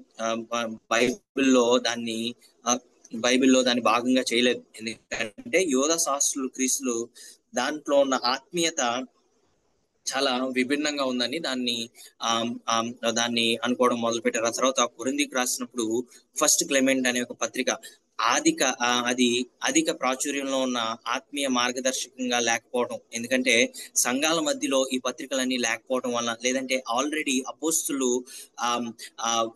దేవుని కొరకు మరణించిన తర్వాత ఈ పత్రికలన్నీ రావటం వల్ల వీటిని ప్రత్యేకంగా ఈ యొక్క బైబిల్లో పొందుపరచడానికి ఆ యొక్క ఆదిమ సంఘంలో వాటిని పొందుపరిచిన వారు ఆ యొక్క పండితులు వీటిని పరిగణించలేదు. లెటర్స్ ఆఫ్ ఇగ్నేషియస్ ఆ ఇగ్నేషియస్ పత్రిక అనేది కూడా 2nd సెంచరీలో మొదట్లో తొలి 2వ శతాబ్దంలో ఇవి క్రైస్తవ సంఘాల పరిస్థితుల గురించి, వారి యొక్క నాయకత్వం గురించి సంబంధించినవి రాసి ఉన్నాయి. కానీ ఆల్రెడీ రాసిన వాటికి చాలా విభిన్నంగా అవి యాడ్ చేసినవిగా ఉన్నాయి కనుక, కాలానికి మించినవిగా ఉన్నాయి కనుక, ఫస్ట్ హ్యాండ్ ఇన్ఫర్మేషన్ ఏదైతే మనకు దొరికిందో దాన్ని ఎక్కువగా పెట్టడం జరిగింది. ఇవి తర్వాత కాలంలో అంగీకార గ్రంథాల్లో లేదంటే భాగంగా లేవని నిర్ణయించడం జరిగింది. ఎందుకంటే ఇవి అపోస్తుల అధికారానికి ఆధారం లేకపోవడం, అపోస్తులు రాశారని లేదంటే అపోస్తుల్ని చాలా దగ్గరగా వెంబడించిన వారు రాశారనే ఒక ఆధారాలు లేకపోవడం వల్ల వీటిని పెట్టడానికి కుదరలేదు. ఆ తర్వాత ఇంకొక విషయాన్ని మనం ఆలోచన చేసినట్లయితే, సిద్ధాంత పరంగా కూడా, థియాలజీ పరంగా కూడా చాలా అస్పష్టత లేదంటే వ్యత్యాసాలు చాలా ఉండటం వల్ల వీటిని ఈ యొక్క కృత నిబంధనలో మిగతా ప్రతి పత్రికలతో పాటు 21 పత్రికలతో పాటు కూడా వీటిని పొందుపరచడం జరగలేదు. అయితే వీటిని సంపూర్ణంగా మనం వదిలిపెట్టలేము, కానీ ఇవి ఆధ్యాత్మిక మరియు చారిత్రక పరిశోధనకు చాలా ఉపయోగపడేవిగా ఉన్నాయి. ఇందాక చెప్పినట్లుగా ఇవి చరిత్ర పరంగా చాలా విలువైనవిగా ఈ యొక్క పత్రికలు ఉన్నాయి. ఆ తర్వాత 4వది మనం చూసినట్లయితే, పత్రికల్లోని ముఖ్యమైన సిద్ధాంత సంబంధిత మరియు ఆచరణాత్మక విషయాలు, key theological and practical themes in the epistles అనేవి ఏంటో ఒకసారి మీ అందరికి తెలియజేయాలని నేను ఎంతగానో ఆశపడతా ఉన్నాను. సమయం మనకి కొంచెం తక్కువగా ఉంది కనుక చాలా కొన్ని ప్రాముఖ్యమైనవి మీ అందరికి తెలియజేయాలని నేను ఎంతగానో ఆశపడతా ఉన్నాను. పత్రికలు అనేవి మొదటి శతాబ్దంలో క్రైస్తవ సంఘాలకు మాత్రమే కాకుండా నేటి క్రైస్తవ సిద్ధాంతానికి మరియు ఆచరణ జీవితానికి కూడా ఇవి అత్యంత ప్రాధాన్యం గల గ్రంథాలుగా ఉన్నాయని నేను నమ్ముతా ఉన్నాను. ఎందుకంటే వీటిలో పలుకుబడి చేసే కోర్ థీమ్స్, చాలా మూల సత్యాలు, ఒక మనిషి యొక్క జీవన ఆచరణకి, క్రైస్తవ సిద్ధాంతానికి ఒక మూల సత్యాలు ఈ యొక్క పత్రికల్లో ఉన్నాయి. వాటిని 4 భాగాల్లో ప్రాముఖ్యంగా విభజించి మీ అందరికి తెలియజేయాలని నేను అనుకుంటా ఉన్నాను. అందులో మొట్టమొదటిగా రక్షణ మరియు న్యాయబద్ధత, సాల్వేషన్ అండ్ జస్టిఫికేషన్. ఈ పత్రికలోని మన ముఖ్యమైన సిద్ధాంతం ఏంటంటే సోటేరియాలజీ. ఈ యొక్క సాల్వేషన్ అండ్ జస్టిఫికేషన్ అనే పత్రికలో, అనే ఒక కేటగిరీలో, అనే ఒక వర్గంలో మనం చూసుకున్నట్లయితే, ఈ పత్రికల్లోని ముఖ్యమైన సిద్ధాంతం ఏంటంటే సోటేరియాలజీ అంటే మానవులు దేవునితో న్యాయబద్ధమైన సంబంధాన్ని ఎలా పొందగలుగుతారు అనే ఒక దాన్ని ఇక్కడ ఎక్స్ప్లెయిన్ చేస్తూ ఈ యొక్క పత్రికల్లో రాస్తూ ఉంటారు. అందుకే పౌలు యొక్క పత్రికల్లో ముఖ్యంగా మనం చూసుకున్నట్లయితే, గలతీయులకు రాసిన పత్రికలో పౌలు చాలా స్పష్టంగా తెలియజేస్తూ ఉంటారు. ఇందాక నేను ఉదాహరణ ఇచ్చినట్లుగా, యోధా ధర్మశాస్త్రాన్ని పాటించడం ద్వారా కాకుండా యేసుపై విశ్వాసం ద్వారా మాత్రమే మనకు రక్షణ లభిస్తుంది అనే ఒక మాటని ఆయన చాలా దృఢంగా తెలియజేస్తూ ఉన్నారు. అందుకే మానవులకి దేవునితో న్యాయబద్ధమైన సంబంధం ఎలా పొందుకోగలుగుతాం అంటే, అది కేవలం యేసుక్రీస్తు ద్వారా మనం పొందుకుంటాం అనే ఒక విషయాన్ని ఈ సోటేరియాలజీ గురించి ఎక్కువగా ఎక్స్ప్లెయిన్ చేస్తూ ఉన్నారు. ఇంకొన్ని ముందు క్లాసెస్ లో ఈ యొక్క సోటేరియాలజీ గురించి ఆ తర్వాత క్లాసులో కూడా మనం ఎక్కువగా దీన్ని ఆలోచన చేస్తూ ఉంటాం. అయితే రోమిలకు రాసిన లేఖలో ఆయన ఒక విషయాన్ని తెలియజేస్తూ ఉంటారు. ఏంటంటే, దైవ న్యాయమునకు విశ్వాసమే మార్గం అని పౌలు గారు ఒక అభివృద్ధిగా విడమర్చి ఆయన వివరించడం మనం చూస్తా ఉన్నాం. ఒకవేళ మీకు రెఫరెన్స్లు కావాలంటే రోమిలకు రాసిన పత్రిక 1వ అధ్యాయము 17వ వచనం మీరు చదువుకోవచ్చు. రోమిలకు రాసిన పత్రిక 1వ అధ్యాయం 17వ వచనము, 3వ అధ్యాయము 22 నుంచి 24 వచనాలు మనం చూసుకున్నట్లయితే, దైవ న్యాయం గురించి విశ్వాసమే మనకు మార్గంగా ఉంటుందని ఆయన తెలియజేస్తున్న సందర్భం మనం చూస్తా ఉన్నాం. ఒకవేళ సేవా పరిచర్య లేఖల గురించి మనం చూసుకున్నట్లయితే, ఈ సోటేరియాలజీ మానవులకి ఏ విధంగా దేవుని దగ్గర నుంచి న్యాయబద్ధమైన సంబంధం ఎలా పొందుకోగలుగుతా ఉన్నారు అనే విషయాన్ని ఆలోచన చేసినట్లయితే, రక్షణ అనేది దేవుని కృపచేత కలుగుతుంది, మన ప్రయత్నాల ద్వారా కాదు అనే ఒక పునర్ఘటించడాన్ని ఒక విషయాన్ని ఇక్కడ పౌలు గారు చాలా స్పష్టంగా తెలియజేస్తూ ఉంటారు. ఒకవేళ ఒక ప్రశ్న మీ అందరిలో, ఒకవేళ మీరు అందరూ పత్రికలు చదివిన వారైతే ఒక ప్రశ్న మీ అందరికి వస్తుంది. విశ్వాసమే దేవుని రక్షణకి మూలంగా ఉందని తెలియజేస్తాను కదా. ఇప్పుడు ఇంకో వైపు మనం చూసుకున్నట్లయితే, యాకోబు పత్రికలో మనం చూసుకున్నట్లయితే ఆయన తెలియజేస్తూ ఉంటాడు, కార్యములు లేని విశ్వాసము శూన్యం. అంటే ఫెయిత్ వితౌట్ యాక్షన్ అనేది యూజ్లెస్, లేదంటే అది ఉపయోగపడదు, అది శూన్యం, అది ఎందుకు పనికిరాదు అనే విషయాన్ని యాకోబు పత్రికలో మనం చూస్తూ ఉంటాం. అయితే ఇక్కడ మనం అర్థం చేసుకోవాల్సిన పరిస్థితి ఏంటంటే, నిజమైన విశ్వాసం మంచి కార్యాల ద్వారా వ్యక్తం అవుతూ ఉంటది. ఇది కృపకు, మంచి కార్యాలకు, విభిన్నమైన చర్చకు ఒక సమాధానంగా ఉంటది. ఒకవేళ ఇంకా విడమర్చి అర్థం కావాలంటే, యేసుక్రీస్తు వారు మన అర్హత వల్ల కాకుండా మనము అనర్హులమైనప్పటికీ కూడా ఆయన అర్హుడుగా ఆయన కృపను మనకు దయచేశాడు. అయితే ఆయన కృపను పొందుకున్న మనము, ఆ విశ్వాసంలో జీవిస్తున్న మనము, ఆ విశ్వాసంలోంచి గొప్ప కార్యాలు, మంచి కార్యాలు చేసేవారుగా ఉండాలి. అందుకే కార్యములు లేని విశ్వాసం శూన్యము అని ఆయన తెలియజేస్తా ఉన్నారు. కానీ కార్యముల వల్ల మనం దేవుని కృపను పొందుకుంటామంటే అది మనం భ్రమపడుతున్నట్లు. మనం ఎంత మంచి కార్యాలు చేసినప్పటికి కూడా యేసుక్రీస్తు వారు మనల్ని ప్రేమించి మనల్ని రక్షించాలనే ఒక ఆలోచనతో ఉచితమైన కృప, అందుకే సోలా గ్రాషియస్ అని చెప్పేసి, గ్రేషియా అని చెప్పేసి అంటా ఉంటారు. అంటే గ్రేస్ అలోన్, ఆయన ఉచితంగా దాన్ని మనకి దయచేశాడు కనుక మనం ఆయన రక్షణ పొందుకున్నాం. అయితే ఆయన రక్షణను పొందుకున్న మనం, విశ్వాసంలో ముందుకు వెళ్తున్న మనము మంచి కార్యాలను చేసేవారంగా ఉండాలి. మంచి కార్యాలు ఆయన యొక్క విశ్వాసాన్ని, మనకు ఆయనలో ఉన్న విశ్వాసాన్ని పొందుపరిచేవిగా, లేదంటే విశ్వాసాన్ని బయటికి వ్యక్తపరిచేవిగా ఉంటాయని ఇక్కడ మనం అర్థం చేసుకోవాల్సిన పరిస్థితి ఎంతగానో ఉంది. రెండవదిగా ఏమి తెలియజేస్తూ ఉంటాయంటే, సంఘ సిద్ధాంతం గురించి, మరియు సంఘం యొక్క స్వరూపం ఏ విధంగా ఉండాలి, సంఘం ఒక చర్చ్ అనేది ఎలా వర్క్ అవ్వాలి, ecclesiology and the church structure and life ఏ విధంగా ఉండాలనే ఒక విషయాల్ని ఆయన తెలియజేస్తూ ఉంటారు. పౌలు గారు మొదటి కొరింథీయులకు రాసిన పత్రికలో 12వ అధ్యాయంలో మనం చూసుకున్నట్లయితే, అలాగే ఎఫెసీయులకు రాసిన పత్రికలో 4వ అధ్యాయంలో కూడా మనం చూసుకున్నట్లయితే, క్రీస్తును ఆయన శిరస్సుగా మరియు క్రైస్తవులను అవయవాలుగా, ఆయా అవయవాలుగా ఆయన చూపిస్తూ ఉంటాడు. శరీరం అనే రూపకాన్ని ఉపయోగిస్తూ ఉంటాడు. శరీరము మనమై ఉన్నాము, మన యొక్క హృదయం ఆయనకు ఆలయంగా ఉంది అనే ఒక విషయాల్ని ఆయన పొందుపరచడం జరిగింది. అయితే ఇది ఒక సంఘంలో గల విభిన్నమైన బహుమతుల గురించి, లేదా ఐక్యతను గురించి ప్రతిబింబించేదిగా ఉంది, రిఫ్లెక్ట్ చేసేదిగా ఉంది. ఎందుకు ఈ యొక్క విషయాన్ని మీ అందరికి తెలియజేస్తా ఉన్నానంటే, సంఘం యొక్క సిద్ధాంతాలు ఎలా ఉండాలి, సంఘం యొక్క స్వరూపం దేవుళ్ళు ఎలా ఉండాలి అనే విషయాల్ని ఆయన తెలియజేస్తా ఉన్నాడు. మొదటి తిమోతి 3వ అధ్యాయంలో మనం చూసుకున్నట్లయితే అధికారుల గురించి ఆయన తెలియజేస్తూ ఉంటాడు. ఇప్పుడు యొక్క టెర్మినాలజీ, ఇప్పుడు వాడుతున్న ఆ యొక్క టెర్మినాలజీ మనం అర్థం చేసుకోవాలంటే, బిషప్స్ గాని, రెవరెండ్లు గాని, లేదంటే సంఘ పెద్దలు గాని, డీకన్లు గాని, వారికి ఉండవలసిన అర్హతల్ని ఈ పదాలు వాడకపోయినప్పటికీ కూడా అటు విధంగా స్పష్టంగా వివరించినట్లుగా ఆ యొక్క మొదటి తిమోతి 3వ అధ్యాయంలో మనం చూస్తూ ఉంటాం. ఆ తర్వాత ఈ యొక్క సంఘం యొక్క సిద్ధాంతం, సంఘం యొక్క స్వరూపము ఈ పత్రికల్లో మనకి చాలా విభిన్నంగా విడమర్చి తెలియజేసినట్లుగా మనం చూస్తాం. మూడవదిగా అంత్యకాలం గురించి, ఎస్కెటాలజీ, ఎండ్ టైమ్స్ గురించి ఈ యొక్క పత్రికలు తెలియజేస్తూ ఉంటాయి. కొన్ని పత్రికల్లో ఆఖరి గడియ గురించి, అంత్యకాలం గురించి, క్రీస్తు పునరాగమనం గురించి, పునరుత్థానం గురించి, న్యాయ తీర్పు వంటి అంశాలపై చాలా స్పష్టంగా ఈ యొక్క పత్రికల్లో బోధన చేసినట్లుగా మనం చూస్తా ఉన్నాం. ఒకవేళ ఉదాహరణకి మనం తెలుసుకోవాలనుకుంటే, తెస్సలోనియులకు రాసిన లేఖల్లో ప్రధానంగా ఈ విషయం ఎక్కువగా బోధించబడింది.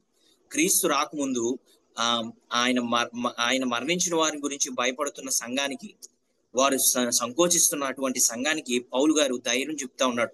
మరణించిన వారు మొదట పునరుద్ధానం అవుతారని ఆయన మొదటి తెస్సలోనియులకు రాసిన పత్రిక 4వ అధ్యాయం 13 నుంచి 18 వచనాలు మనం చదివినట్లయితే మనకు అర్థమవుతూ ఉంటుంది. ఎందుకు ఈ విషయాన్ని ఆయన తెలియజేస్తూ ఉన్నారంటే, అంత్యకాలం గురించి ఈ యొక్క పత్రికలో కూడా రాయబడి ఉంది. 2వ పేతురు చివరి కాలంలో వచ్చే అవమానకారుల గురించి, అబద్ధ సాక్షుల గురించి, దేవుని యొక్క నామాన్ని అవమానపరిచే వారి గురించి, హెచ్చరిస్తూ అపవిత్రత గురించి ఆయన రాస్తున్నట్లుగా ఆ యొక్క 2వ పేతురులో మనం చూస్తూ ఉంటాం. పౌలు గారు కూడా అనేకమైన లేఖల్లో క్రీస్తు సమీపంగా వచ్చు అనే ఒక పదాన్ని, అనే ఒక ఫ్రేజ్ ని ఆయన ఎక్కువగా వాడుతున్నట్లు, ప్రస్తావిస్తున్నట్లు కూడా ఒకవేళ పత్రికలను మనం చదివినట్లయితే మనకు అర్థమవుతూ ఉంటది.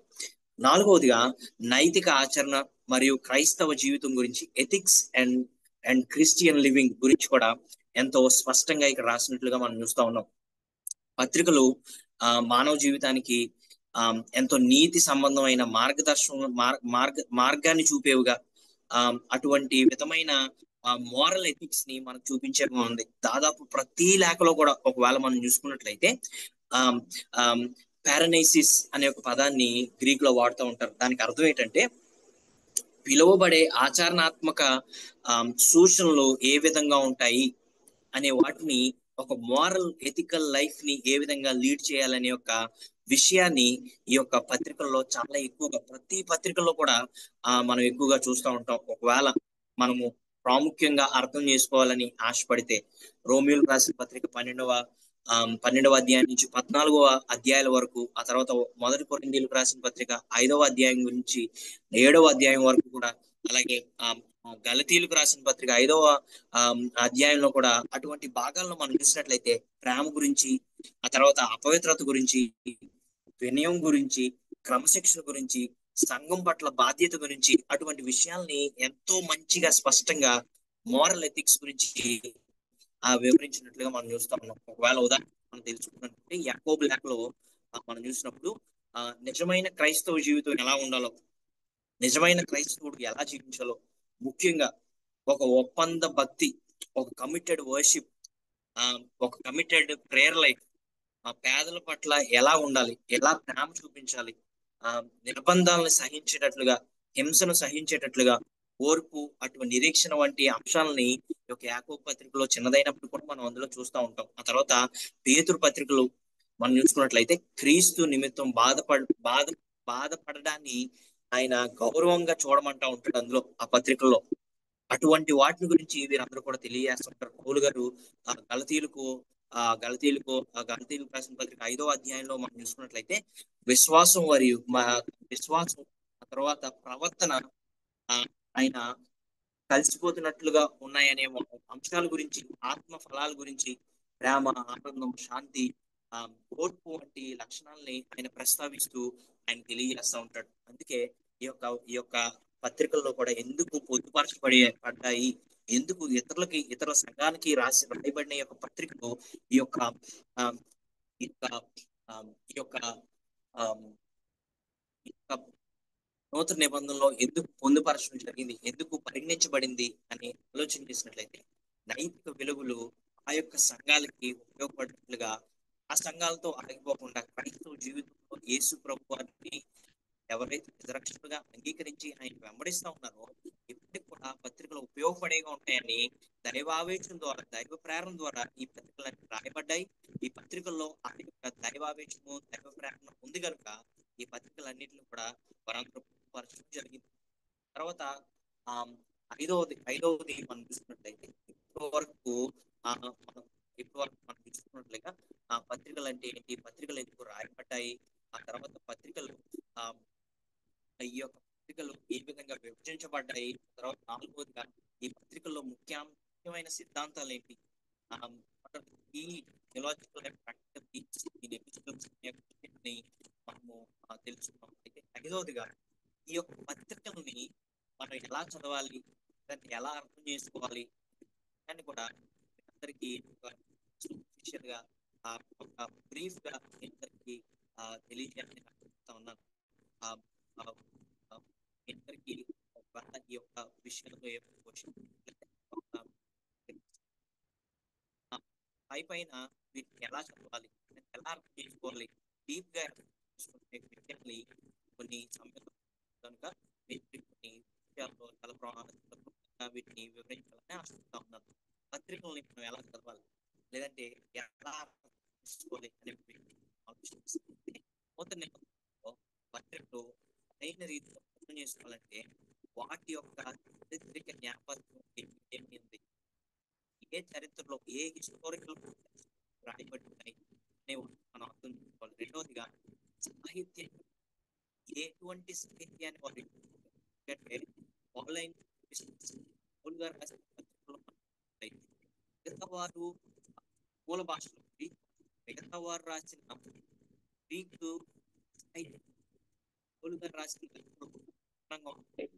Sorry for the disturbance, Jasharan. Your voice is somewhat breaking. See, yeah. Hello.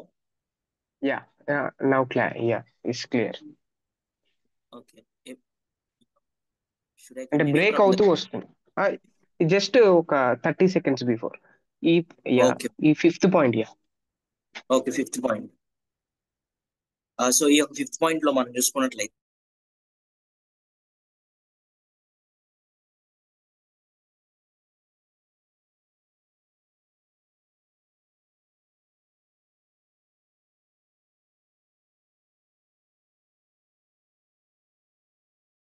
మనం అర్థం చేసుకోవాలనుకుంటే ఎలా అర్థం చేసుకోవాలి అనే యొక్క మీ ఆలోచన మీకు ఉన్నట్లయితే, ఒకవేళ మీరు అటు విధంగా మీరు చదవాలని ఆశపడుతుంటే, ఒకవేళ ఆలోచన చేస్తుంటే, మొట్టమొదటిగా చారిత్రక నేపథ్యం ఏంటో, ఎటువంటి హిస్టారికల్ కాంటెక్స్ట్ లో ఈ పత్రికలు రాయబడ్డాయి.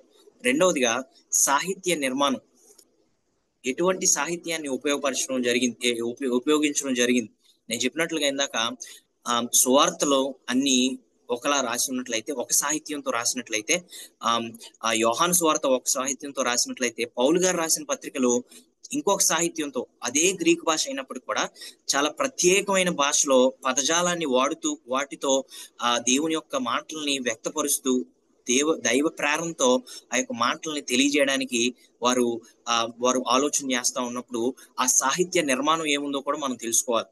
ఆ తర్వాత ఆధ్యాత్మిక ఉద్దేశం ఏంటి, ఏ ఉద్దేశంతో ఇది రాస్తా ఉన్నారు, ఏ ఆధ్యాత్మిక ఉద్దేశంతో ఇది రాస్తా ఉన్నారు, ఏ థియలాజికల్ అండర్స్టాండింగ్ తో ఇది రాస్తా ఉన్నారు అనే విషయాలు కూడా మనం చాలా సాధారణమైనప్పటికీ కూడా ఈ లేఖల్ని సాధారణంగా మనం పరిగణించకుండా ఒక ప్రబోధాలని కూడిన, అంటే దేవుని పరిశుద్ధాత్మ ద్వారా ప్రేరణ అపోస్తుల బోధనలుగా వీటిని స్వీకరించినప్పుడు, ఈ ఇట్టి రీతితో మనం చదివినప్పుడు మనకి ఇంకా ఎక్కువగా అవి మనకు అర్థమవుతాయి. మొదటిగా చారిత్రక లేదంటే సాంస్కృతిక నేపథ్యం ఏ విధంగా ఉందో ఒకసారి మనం చూద్దాం. పత్రికలు అన్ని మొదటి శతాబ్దంలో గ్రీకు రోమా కాలంలో వారు పరిపాలిస్తున్న ఈ కాలంలో ఆ గ్రీక్ భాష ఎక్కువగా వాడబడుతున్న, గ్రీక్ ఫిలాసఫీ ఎక్కువగా బయటకు వస్తున్న ఆ కాలంలో ప్రత్యేక సందర్భంలో ఈ రాయబడ్డాయి. ఇప్పటికి కూడా గ్రీక్ ఫిలాసఫీ చాలా ఎక్కువగా చాలా బలమైనదిగా చాలా మంది తెలియజేస్తూ ఉంటారు. ఎందుకు బలమైందంటే, చాలా విభిన్నమైన ఆలోచనలు కలిగిన వారుగా వారు ఆలోచన చేస్తూ ఉన్నప్పుడు వారి ఆలోచనల్ని, అపోస్తులు రాసిన పత్రికల్ని వీరు మొత్తాన్ని కూడా కలుపుతూ వారు డిఫరెంట్ గా వీటిని ఆలోచన చేస్తూ డిఫరెంట్ గా వీటిని ముందుకు నడిపిస్తా ఉన్నప్పుడు, ఇవి ఏ విధంగా మనం అర్థం చేసుకోవాలో తెలుసుకోవాలి కనుక చారిత్రక ఏ హిస్టారికల్ కాంటెక్స్ట్ లో, ఏ స్ట్రక్చరల్ కల్చర్ లో ఇవి రాయబడ్డాయో మనం తెలుసుకోవడం చాలా ప్రాముఖ్యం. అలా తెలుసుకున్నప్పుడు ఒకవేళ ఉదాహరణ మీకు ఇవ్వాలంటే, పౌలును గలతీయులకు రాసిన లేఖలో ఆయన గలతీయ సంఘానికి యూదులకు అన్యజనులకు మధ్య ఉన్న కలహాల్ని పరీక్షించడానికి రాశాడు. ఆయన గలతీయులకు రాసిన పత్రిక మనం చూసుకున్నప్పుడు దీని అర్థం ఏంటంటే, ఆ యొక్క అన్యజనులకి అంటే జ్యూస్ కి జరుగుతున్న కలహాల్లో రెండవ దేవాలయం గురించి సెకండ్ టెంపుల్ జుడైజం అని అంటారు. అటువంటి పరిస్థితుల్లో హెలెనిస్టిక్ సామాజిక ధోరణుల గురించి అవగాహన చాలా అవసరంగా ఆ చారిత్రక హిస్టారికల్ కాంటెక్స్ట్ లో ఆ యొక్క గలతీయులకు రాసిన పత్రిక అయితేనేమి, కొన్ని పత్రికలు అయితేనేమి అవి రాయబడటం జరిగింది. అందువలన వచనాల్ని చదువుతూ ఉన్నప్పుడు అది కళాతీత సత్యంగా కాకుండా ఆ పరిస్థితికి స్పందనగా రాయపాటిగా మనం చూడాలి. కొన్ని మనము లిటరల్ గా మనం తీసుకుంటా ఉంటాం. లిటరల్ గా మనము ప్రతిసారి తీసుకోకుండా అవి హిస్టారికల్ కాంటెక్స్ట్ లో ఏ విధంగా రాయబడి ఉన్నాయో, వారి యొక్క స్పందన ఏ విధంగా ఉందో, వారికి ఆ టైంలో కావలసిన స్పందన ఏ విధంగా మనం చదివినప్పుడు దాన్ని మనకున్న కాంటెక్స్చువలైజ్ చేస్తూ దాన్ని ఏ విధంగా మనము వాక్యంలో దాన్ని మనం తీసుకోవాలో మనం తెలుసుకోవాలి. ఉదాహరణకి మనం చూసుకున్నట్లయితే మొదటి రాసిన పత్రికలో 5వ అధ్యాయం చూసుకున్నట్లయితే సంఘ శాస్త్రాన్ని మాట్లాడుతుంటాం. ఒక ప్రత్యేక పాపము గాని ప్రత్యుత్తరంగా అది రాయబడి ఉంది. 5వ అధ్యాయం మొదటి కొరింథీయులకు రాసిన 5వ అధ్యాయం మనం చూసుకున్నప్పుడు ఆ విధంగా మనకు అర్థం అవుతూ ఉంటది. ఇక్కడ మనం మరొక ముఖ్యాంశాన్ని మనం అర్థం చేసుకోవాలి. అదేంటంటే ఆ ప్రారంభ క్రైస్తవులు ప్రభు క్రీస్తు త్వరలో తిరిగి రావడాన్ని ఆశించేవారు. ఏ విధంగా అయితే యేసుక్రీస్తు వారు తన పరిచర్ని మొదలుపెట్టి, ఏ విధంగా అయితే యేసుక్రీస్తు వారు తన పరిచర్ని కొనసాగించి ఆయన శిలువలో యాగమై పునరుద్ధానుడై ఏ విధంగా అయితే ఆయన తిరిగి వెళ్ళారో, తండ్రి కుడిపార్శ్వను కూర్చోడానికి ఆయన తిరిగి వెళ్ళాడో, వారు ఆయన మరలా తిరిగి వస్తాను అనే చెప్పిన ఆ యొక్క అపోస్తుల మాటల్ని వారు ఎక్కువగా నమ్ముతా ఉండేవారు. వారు అనుకుంటా ఉండేవారు ఏంటంటే యేసుక్రీస్తు త్వరలోనే వస్తా ఉన్నాడు, త్వరలోనే రాబోతా ఉన్నాడు అనే యొక్క ఉద్దేశంలో వారు జీవిస్తా ఉన్నారు కనుక దేవుని యొక్క మాటలు వారు ఆ విధంగా అర్థం చేసుకొని ఆ యొక్క శ్రమలో ఉన్న వారిని ఆదుకోవడం, లేదా భవిష్యత్తులో తీర్పుని వారు తెలియజేస్తూ ఆ అభిప్రాయాన్ని వారు ప్రభావితంగా ఈ సంఘాలన్నిటిని కూడా అపోస్తులు తెలియజేయాలని ఆలోచన చేస్తూ ఈ పత్రికల్ని ఆ హిస్టారికల్ కాంటెక్స్ట్ లో రాయబడడం జరిగింది. వారందరూ ఆ విధంగా ఆలోచన చేస్తా ఉన్నారు కనుక ఆ విధంగా వారికి స్పందనగా ఇవి రాయబడడం జరిగింది. అందులో మనం వేరు చేసినట్లుగా ఆ యొక్క పైన మనం చూసుకున్నాం. ఆ తర్వాత రెండవది సాహిత్య నిర్మాణం మరియు నేతృత్వ పూర్వక శైలి, literary structure and rhetorical of epistolary writing. దీనికి అర్థం ఏంటంటే పత్రికలు అనేవి ఆధునిక వ్యాసాలని కాదు, మోడర్న్ ఎస్సైస్ కాదు, లేదంటే ఏదో పేపర్స్ మనం రాసేసినట్లుగా ఒక ఆర్టికల్ రాసినట్లుగా ఈ పత్రికలు లేవు. ఇవి గ్రీసు దేశంలో కలిగిన ఆ సాహిత్యంలో రాసిన లేఖలు, ఆ సాహిత్యంతో రచించబడిన లేఖలుగా మనం చూస్తా ఉన్నాం. ఈ లేఖలు దేవుని యొక్క ప్రేరేపణ ద్వారా, దేవుని మాటల ద్వారా దేవుని యొక్క ప్రజలకి వారిని ప్రభావితం చేయడానికి రాసిన లేఖలుగా ఇవి చూస్తూ ఉన్నాం. సాధారణంగా ఒక ఎపిస్టల్లో లేదంటే సాధారణంగా ఒక పత్రికలో 5 భాగాలు ఉంటాయి. 5 భాగాలు ఏంటంటే ఆరంభం, శుభాశిషులు ఉంటాయి, సెండర్ ఎవరైతే ఉన్నారో, రెసిపియంట్ ఎవరైతే స్వీకరిస్తూ ఉన్నారో, గ్రీటింగ్ శుభాకాంక్షలు తెలియజేస్తూ ఉంటారు ఆరంభంలో మొట్టమొదటిగా పత్రిక మొదలవుతా ఉన్నప్పుడు.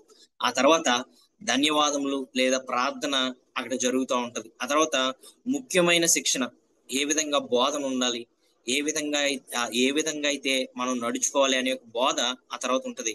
ఆ తర్వాత ప్రయోజనమైన ఆచరణ పాఠాలు, ఇందాక తెలియజేసినట్లుగా పారనైసిస్ అనే ఒక గ్రీక్ పదాన్ని ఇక్కడ వాడినట్లుగా మనం చూస్తా ఉన్నాం. అదేంటంటే ప్రయోజనమైన ఆచారాలు ఏవైతే ఉన్నాయో అవి పాఠాలుగా సంఘాలు ముందుకు తీసుకువెళ్ళాలి, వాటిని ఆచరించాలి అనే ఒక విషయాల్ని తెలియజేస్తూ ఉంటారు. ఆ తర్వాత ముగింపులో ఆశీర్వాదాన్ని మనం చూస్తూ ఉంటాం. పౌలు గారు తను అనేకమైన లేఖల్లో ఇదే నమూనాన్ని అనుసరించారు. మొదట శుభాకాంక్షలు తెలియజేస్తూ ఎవరు రాస్తా ఉన్నారు, ఎవరికి రాస్తా ఉన్నారు, శుభాకాంక్షలు తెలియజేస్తూ, ఆ తర్వాత ధన్యవాదాలు లేదంటే వారు చేస్తున్న పరిచయాన్ని అభినందిస్తూ, ఆ తర్వాత ప్రార్థన లేదంటే ఆ విధంగా ముఖ్యమైన శిక్షణని, ప్రయోజనమైన ఆచరణని తెలియజేస్తూ, ఆ తర్వాత ముగింపులో కొన్ని విషయాలను తెలియజేస్తూ ఆశీర్వాదం ఇస్తూ ముగించేవారు. పౌలు గారు ఈ విధంగా రాస్తా ఉండేవారు. ఉదాహరణకు మనం చూసుకున్నట్లయితే రోమీయులకు రాసిన పత్రిక, ఫిలిప్పీలకు రాసిన పత్రిక, ఇవన్నీ కూడా చాలా వరకు ఈ విధంగానే పౌలు గారు రచించినట్లుగా మనం చూస్తా ఉన్నాం. ఆ తర్వాత పౌలు గారు లేదంటే ఇతర రచయితలు ఆయనకి దగ్గరగా ఉన్నవారు తరచుగా ఈ రెటోరికల్ అంటే నేతృత్వ పూర్వకమైన పద్ధతులను వాడుతూ ఉండేవారు. ఉదాహరణకి ఇంగ్లీష్ లో ఈ విధంగా అంటారు, డయాట్రైబ్ అనే పద్ధతిలో ఊహాత్మకంగా, అంటే పౌలు గారు ఇంకో ప్రదేశంలో ఉన్నారు. పౌలు గారు ఆ ప్రదేశంలో ఉన్నప్పుడు ఈ యొక్క సంఘంలో జరుగుతున్న పరిస్థితుల్ని, ఉద్దేశాలని తెలుసుకొని ఆ తెలుసుకున్న వాటిని కూడా వారు రాస్తూ, ఒకవేళ మరలా వీరికి ఏ విధమైన ప్రశ్నలు వస్తాయో అనే వాటిని కూడా వారు ఊహాత్మకంగా వాటిని ఎదురు ప్రశ్నలు వేసి వాటికి తానే సమాధానం చెప్పే విధంగా ఈ యొక్క పత్రికలు కూడా రాస్తున్నట్లుగా మనం చూస్తూ ఉన్నాం. ఉదాహరణకు రోమీయులకు రాసిన పత్రిక 6వ అధ్యాయంలో మనం చూసుకున్నట్లయితే ఆయనే ఒక ప్రశ్న వేస్తూ ఆయనే ఒక సమాధానాన్ని వారికి తెలియజేస్తా ఉన్నారు. ఎందుకంటే ఆ సమయంలో ఒక పత్రికను పంపించాలంటే చాలా కాలం పట్టేది.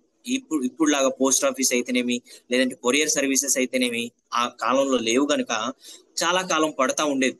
అందువలన దేవుని ఆవేశం ద్వారా, దేవుని ప్రేరేపణ ద్వారా ఒక ఊహాత్మకమైన ఎదురు ప్రశ్నలు వేస్తూ వాటిని సమాధానం కూడా వారు రాస్తా ఉండేవారు.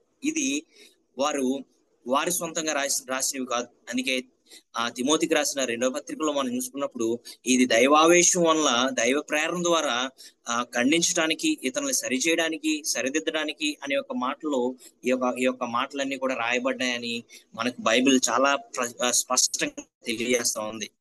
అటువంటి ఉద్దేశాలు, సమస్యలు, అటువంటి సందేహాలు ఉన్న వారికి ముందే సమాధానం ఇచ్చే శైలిలో ఈ యొక్క పత్రికల్ని కొన్నిసార్లు రాస్తా ఉండేవారు. ఈ లేఖనలు అంటే ఒకేషనల్ లెటర్స్ అని కూడా అంటూ ఉంటారు. ఒక సందర్భాన్ని బట్టి రాసిన లేఖలుగా పరిగణించబడతా ఉంటారు. ఉదాహరణకి గల్తీలకు రాసిన లేఖలో ఆగ్రహం గురించి, ఫిలోమోన్కు రాసిన దాంట్లో ఆ స్నేహభావం వ్యక్తపరుస్తున్నట్లుగా, అటువంటి విధంగా ఇవన్నీ అకేషనల్ లెటర్స్ కూడా ఈ యొక్క వారు రాస్తా ఉంటారు. కాబట్టి ప్రతి లేఖ కూడా భావోద్వేగంతో, ఒక వ్యక్తిగత సందేశంతో ఉంటున్నట్లుగా మనం చూస్తా ఉన్నాం. మూడవది, మొట్టమొదటిగా మనం చూసుకున్నట్లయితే హిస్టారికల్ కాంటెక్స్ట్, చారిత్రకంగా సంస్కృతంలో ఏ నేపథ్యంతో వారు రాశారు. తర్వాత సాహిత్య నిర్మాణం లేదంటే నేతృత్వ పూర్వకమైన శైలి ఏ విధంగా ఉంది, literary structure and rhetorical epistolary writing ఏ విధంగా ఉంది అనే వాటిని మనం చూసుకున్నాం. ఏ విధంగా ఒక పత్రికను మనం ఎక్కువగా చూస్తూ ఉంటాం అనే వాటిని చూస్తాం. ఇప్పుడు మూడవదిగా సిద్ధాంత లేదంటే ఆధ్యాత్మిక అర్థం వాటిని వివరించేవిగా ఉన్నాయి. ఒకవేళ మనం చూసుకున్నట్లయితే మనం చదువుతూ ఉన్నప్పుడు పత్రికలు పరిశుద్ధ గ్రంథంలో భాగంగా ఉండటం వల్ల వాటిని కేవలం చారిత్రక దృష్టితో మాత్రమే చూడడం కాకుండా తాత్విక అంటే ఫిలసాఫికల్ గా, ఆధ్యాత్మిక దృష్టితో, ఆధ్యాత్మిక దృష్టితో వాటిని చదువుతూ ఉండాలి. ఇది 2 విషయాలను సూచించేదిగా ఉంది. ఒకటి క్యాననికల్, ఈ లేఖలు క్యాననికల్ అనే యొక్క క్యాననైజ్డ్ ఈ యొక్క పత్రికలు మనం చూసుకున్నట్లయితే బైబిల్ మొత్తంలో బోధనల నేపథ్యంలో ఇవి అర్థం చేసుకునే వాటిగా మనం చూసుకోవాలి. రెండవదిగా ఆధ్యాత్మిక పెంపొందింపు కొరకు, అభివృద్ధి కొరకు, అంటే పరిశుద్ధాత్మ చెప్పే మార్గదర్శక బోధనలు కూడా ఇందులో ఈ యొక్క పత్రికలో మనం చూస్తూ ఉంటాం. మొదటి కొరింథీయులకు రాసిన పత్రిక 11వ అధ్యాయంలో మనం చూసుకున్నట్లయితే తల మీద దుస్తులు ధరించుట లేదంటే తలని కప్పుకొని ఉండుట అనే విషయాన్ని పౌలు గారు ఆ సాంస్కృతిక సందర్భంలో చెప్పినట్లుగా మనం చూస్తూ ఉన్నాం. చాలా సార్లు మన యొక్క సంఘాల్లో మనం చూసుకున్నప్పుడు చాలా మంది స్త్రీలు ప్రాముఖ్యంగా తలని కప్పుకుంటూ ఉంటారు. అయితే ఇది ఒకవేళ సాంస్కృతికంగా మనము అప్పటి నుంచి వాడుకలో దాన్ని వాడుతున్నప్పుడు కూడా, అలాగ అనుసరిస్తున్నప్పుడు కూడా ఆయన ఆ యొక్క సందర్భంలో అక్కడున్న వారి యొక్క ఆధ్యాత్మిక పెంపొందింపు కొరకు ఈ యొక్క తల మీద దుస్తులను ధరించడం అనే విషయాన్ని ఆయన ఆ సాంస్కృతిక సందర్భంలో చెప్పినట్లు మనం చూస్తా ఉన్నాం. దాని వెనుకున్న ఆత్మీయ సూత్రాలు లేదంటే అధికారానికి గౌరవించడం, లేదంటే దేవుని ఆజ్ఞను గౌరవించడం లాంటి విషయాల్ని దీనికి సమానంగా ఆ యొక్క పాఠాలని అవి వ్యక్తపరిచేవిగా ఉన్నాయి. అంతేగాని ఆడవారు ఈ విధంగా ఖచ్చితంగా వేసుకోవాలి అనే యొక్క విషయాల్ని అటువంటి భావనలో తెలియజేయట్లేదు. కానీ ఒక దేవుని యొక్క అధికారానికి గౌరవిస్తూ, దేవుని యొక్క ఆజ్ఞల్ని గౌరవించే విషయాలుగా ఈ యొక్క మాటల్ని ఆయన తెలియజేస్తా ఉన్నారు. దాన్నే మనము అపోస్తుల బోధగా ఇప్పటికి కూడా మనం అనుసరిస్తా ఉన్నాం. ఏ సూచన వెనక ఏ తాత్విక సత్యం, ఏ థియలాజికల్ పాయింట్ కానీ లేదంటే ఏ ఫిలసాఫికల్ పాయింట్ దాగి ఉంది అనే ఒక ప్రశ్నతో, ఇది ఇతర బైబిల్ భాగాల్లో ఎలా మిళితం అవుతుంది అనే ఒక ప్రశ్నతో, దీని ద్వారా మనము సంఘానికి ఏమి నేర్పబోతా ఉన్నాం అనే ఒక ప్రశ్నని మనము వేసుకుంటూ ఆలోచనలతో వీటిని చదవడం మొదలు పెడితే అప్పుడు మనకు ఎంతో మంచిగా ఈ యొక్క పత్రికల్ని మనం చదువుతా ఉన్నప్పుడు మనకి ఎంతో మంచిగా ఇవి అర్థమవుతూ ఉంటాయి. ఆరవదిగా పవిత్ర గ్రంథాల్లో చేరిన మరియు చేరని epistles, canonical inclusion and exclusion అని అంటారు. ఇవేంటంటే బైబిల్ పుస్తకాలు ఒక్కొక్క సంఘానికి రాయబడడం జరిగింది. ఆ తర్వాత ఒక్కొక్క సంఘం దగ్గర ఈ యొక్క పత్రికలు ఉండడం జరుగుతూ ఉంది. అయితే వీటన్నిటిని కూడా ఆదిమ సంఘంలో ఉన్న పండితులు, ఆ యొక్క ఎర్లీ ఫాదర్స్ వీటన్నిటిని ఒక దగ్గరికి తీసుకొచ్చి దీన్ని బైబిల్ గా, ఒక పుస్తకంగా, ఒక గ్రంథంగా దీన్ని తీర్చిదిద్దారు. ఆ సమయంలో అలా చేస్తున్న ఆ క్రమంలో ఈ యొక్క ఉన్న 21 పత్రికల్ని యాడ్ చేశారు. మిగతా పత్రికలు వారికి దొరికినప్పటికీ కూడా ఆ పత్రికల్ని వారు ఆ కొత్త నిబంధనకి జత చేయలేదు, కొత్త నిబంధనలో పెట్టలేదు, ఒక భాగంగా వాటిని పెట్టలేదు. ఎందుకు పెట్టలేదు అనే ఒక విషయాన్ని మీకు ఒక స్పష్టంగా తెలియజేయాలని కూడా నేను అనుకుంటా ఉన్నాను. ప్రారంభ క్రైస్తవ కాలంలో ఆ ఏ లేఖలు పరిశుద్ధ గ్రంథంలో పరిగణించాలనే విషయంలో చాలా స్పష్టత రావడానికి కొన్ని ప్రమాణాలు ఏర్పరచుకున్నారు.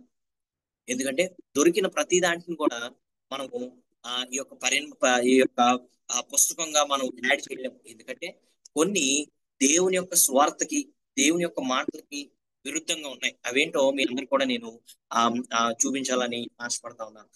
మొట్టమొదటిగా మనం చూసుకున్నట్లయితే అపోస్తుల మూలం. ఏ పత్రికకు అపోస్తులతో సంబంధం లేదో, లేఖను అపోస్తులే లేదా అపోస్తుల సమీప సహచరులే రాసి ఉండాలి. ఒకవేళ అపోస్తులు గాని అపోస్తులతో చాలా సమీపంగా, చాలా దగ్గరగా సహచరుడిగా అనుసరిస్తూ రాయలేని ఏ పత్రిక కూడా ఆ పత్రికని ఈ యొక్క బైబిల్ గ్రంథంలో పెట్టలేదు. ఆ తర్వాత విశ్వవ్యాప్తి అనుబంధం, యూనివర్సల్ యాక్సెప్టెన్స్. ప్రధాన క్రైస్తవ సంఘాలన్నీ కూడా ఈ లేఖను ఆమోదించేవిగా ఉండాలి. ఏదో ఒక సంఘంలోనే రాసేవి, ఒక సంఘం గురించే రాసేవి, లేదంటే ఒకరి గురించే రాసేవి అనే పత్రికలు కాకుండా విశ్వవ్యాప్తి అనుబంధం, యూనివర్సల్ యాక్సెప్టెన్స్ అనేది ఈ పత్రికల్లో ఉంటేనే ఇది మనం పత్రికల్లో నూతన నిబంధనలో చేయగలం అనే ఒక పరిణామాన్ని, ప్రమాణాన్ని వారు ఏర్పరచుకోవడం జరిగింది. తర్వాత ఆరాధన సమయంలో వాడకం, లిటర్జికల్ యూస్. ఆ యొక్క సినగోగుల్లో అయితేనేమి, సామాజికంగా కూడుకుంటున్నప్పుడు ఏమి, ఈ యొక్క లేఖల్ని వారు ఎంతో గౌరవపూర్వకంగా వారి యొక్క ఆరాధనలో యూజ్ చేస్తూ ఉండేవారు. Liturgical use. ఆ లేఖను ఆ యొక్క చర్చి ఆధారంగా, ఆ యొక్క సంఘం ఆధారంగా ఆ ఆరాధనలో వారు ఏ విధంగా తీసుకుంటా ఉన్నారో అటువంటి సంప్రదాయం కలిగి ఉంటే ఆ పత్రికని జరిగింది. మిగిలిన శాస్త్రాలతో లేదంటే మిగిలిన వాటితో సారూప్యత, ఇంకో పత్రికతో వ్యత్యాసంగా ఉందా, భిన్నంగా ఉందా, లేదంటే ఏ సువార్త ఇక్కడ ఉందో, ఏ యొక్క ఆచరణ చేయాలని ఉందో, ఏ యొక్క మాటలు ఉన్నాయో, క్రీస్తు కొరకు ఏ విధంగా రాశారు, అదే మిగతా యొక్క పత్రికల్లో కూడా అదే విధంగా ఉందో లేదో తెలుసుకున్నప్పుడు మాత్రమే దాన్ని చాలా పరిశోధించిన తర్వాత మాత్రమే జరిగింది. ఏవైతే భిన్నంగా ఉంటాయి అలా ప్రత్యేకంగా పత్రికకి, ఇంకో పత్రికకి, లేదంటే అపోస్తులు రాసిన పత్రికకి, అపోస్తులు రాయలేని పత్రికకి ఏ విధంగా ఉంటాయో ఆ పత్రికలన్నింటినీ పరిశోధించి వేరుపరిచి ఏవైతే యేసుక్రీస్తు వారి మాటలైతేనేమి, ఒకే దగ్గర ఒకేలాగా ఆ ప్రమాణంతో ఎన్నో పత్రికలు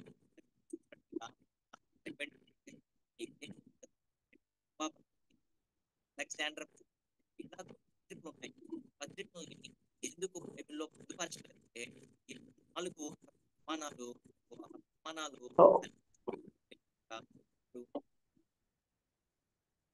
వాయిస్ బ్రేక్ అవుతుంది జేషన్. యా, ఇప్పుడే బ్రేక్ అయింది. ఇది జస్ట్ నౌ ఇప్పుడే జస్ట్. సో ఇటువంటి ప్రమాణాలు ఆ యొక్క పత్రికలకు లేవు గనుక, అటువంటి పత్రికలలో లేకపోవడం వల్ల ఆ యొక్క పత్రికల్ని వారు తీసివేయడం జరిగింది. సో ఇప్పుడు మనం చూసుకున్నప్పుడు ఈ ప్రమాణాలను బట్టి అపోస్తులతో సంబంధం ఉన్న లేఖలు, పత్రికలు, ముఖ్యంగా పౌలు గారు, పేతురు, యోహాను, యాకోబు మరియు యోధా రాసిన లేఖలు పవిత్ర గ్రంథాలు ఉంచబడ్డాయి. కొత్త నిబంధనలో మనం మొదట చూసినట్లుగా 21 పత్రికలు ఈ అన్ని ప్రమాణాలు తీరుస్తూ ఉన్నాయి గనక, ఈ అన్ని ప్రమాణాలు అందులో ఉన్నాయి గనక ఆదిమ సంఘం వీటిని అంగీకరించడం జరిగింది. కొన్ని అనుమానాస్పదమైన లేఖలు ఉన్నాయి. నేను ఇందాక తెలియజేసినట్లుగా క్లెమెంట్ పత్రిక అయితేనేమి, బర్నబా పత్రిక అయితేనేమి, అలెగ్జాండర్ పత్రిక అయితేనేమి, లేదంటే ఇగ్నేషియస్ పత్రిక అయితేనేమి, ఈ యొక్క పత్రికల్లో కొన్ని లేఖలు మొదట్లో ప్రశ్నించబడ్డాయి. ప్రశ్నించబడిన తర్వాత ఇప్పుడు ఏర్పరచబడిన పత్రికల్లో కూడా కొన్ని ప్రశ్నించబడ్డాయి.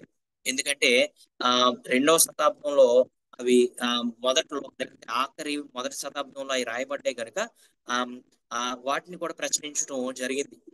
ఈ యొక్క 21 పత్రికల్లో బైబిల్లో ఏర్పాటు చేసినప్పుడు దాన్ని ఏమనంటారంటే యాంటిల్ యాంటిలేగోమెన్ యాంటిలోగెమెన్ అనే ఒక గెమెన అనే ఒక పదాన్ని వారు వాడడం జరుగుతూ ఉంటది. అంటే అపోస్తుల సంఘంలో కొంతకాలం వివాదానికి గురైన ఆ యొక్క పత్రికల్ని యాంటీ లెగోమెనా లేదంటే యాంటీ లెగోమెనా అనే ఒక పదం ద్వారా వాటిని పిలుస్తూ ఉండేవారు. అంటే ఆ చర్చిల్లో పొందుపరిచిన ఒక దగ్గర తీసుకొచ్చిన ఆ పత్రికల్లో ఈ అపోస్తుల సంఘంలో కొంతవరకు వివాదానికి గురవుతా ఉండేవి. అందులో ఉదాహరణకి 2 పేతురు లేఖ చాలా వివాదానికి ఆ యొక్క ఆదిమ సంఘంలో ఉండేది. ఎందుకంటే ఇది యొక్క కొత్త నిబంధనలో చివరిగా చేర్చబడిన పత్రికలో ఒకటి ఈ యొక్క 2 పేతురు. ఎందుకంటే మొదట్లో చాలా చర్చ ఈ యొక్క జరుగుతూ ఉండేది. దీనిలో రచనా శైలి మొదటి పేతురులో ఉన్న రచనా శైలి 2 పేతురులో ఉన్న రచనా శైలి చాలా విభిన్నంగా ఉండటం వల్ల ఎన్నో అనుమానాలు ఇందులో ఉంటా ఉండేవి. కానీ 4వ శతాబ్దం నాటికి ఈ యొక్క చర్చీలు దీన్ని స్వీకరించడం జరుగుతుంది. ఈ యొక్క కూడా బైబిల్లో ఏర్పాటు చేయడం జరిగింది. అదే యోధాల కూడా ఇది చాలా చిన్న లేఖ అయినప్పటికీ కూడా ఇందులో 2 పేతురు మూడవ 16 వచనాలు యోధా పత్రికలో సూచనలుగా పరిశోధకులు పరిశోధిస్తూ దీన్ని కూడా కొంతకాలం తర్వాత రచించబడినప్పటికీ కూడా రకాలు వీటిలో ప్రమాణాలను స్వీకరించి దాన్ని పరిశోధించి ఈ విధంగా ఈరోజు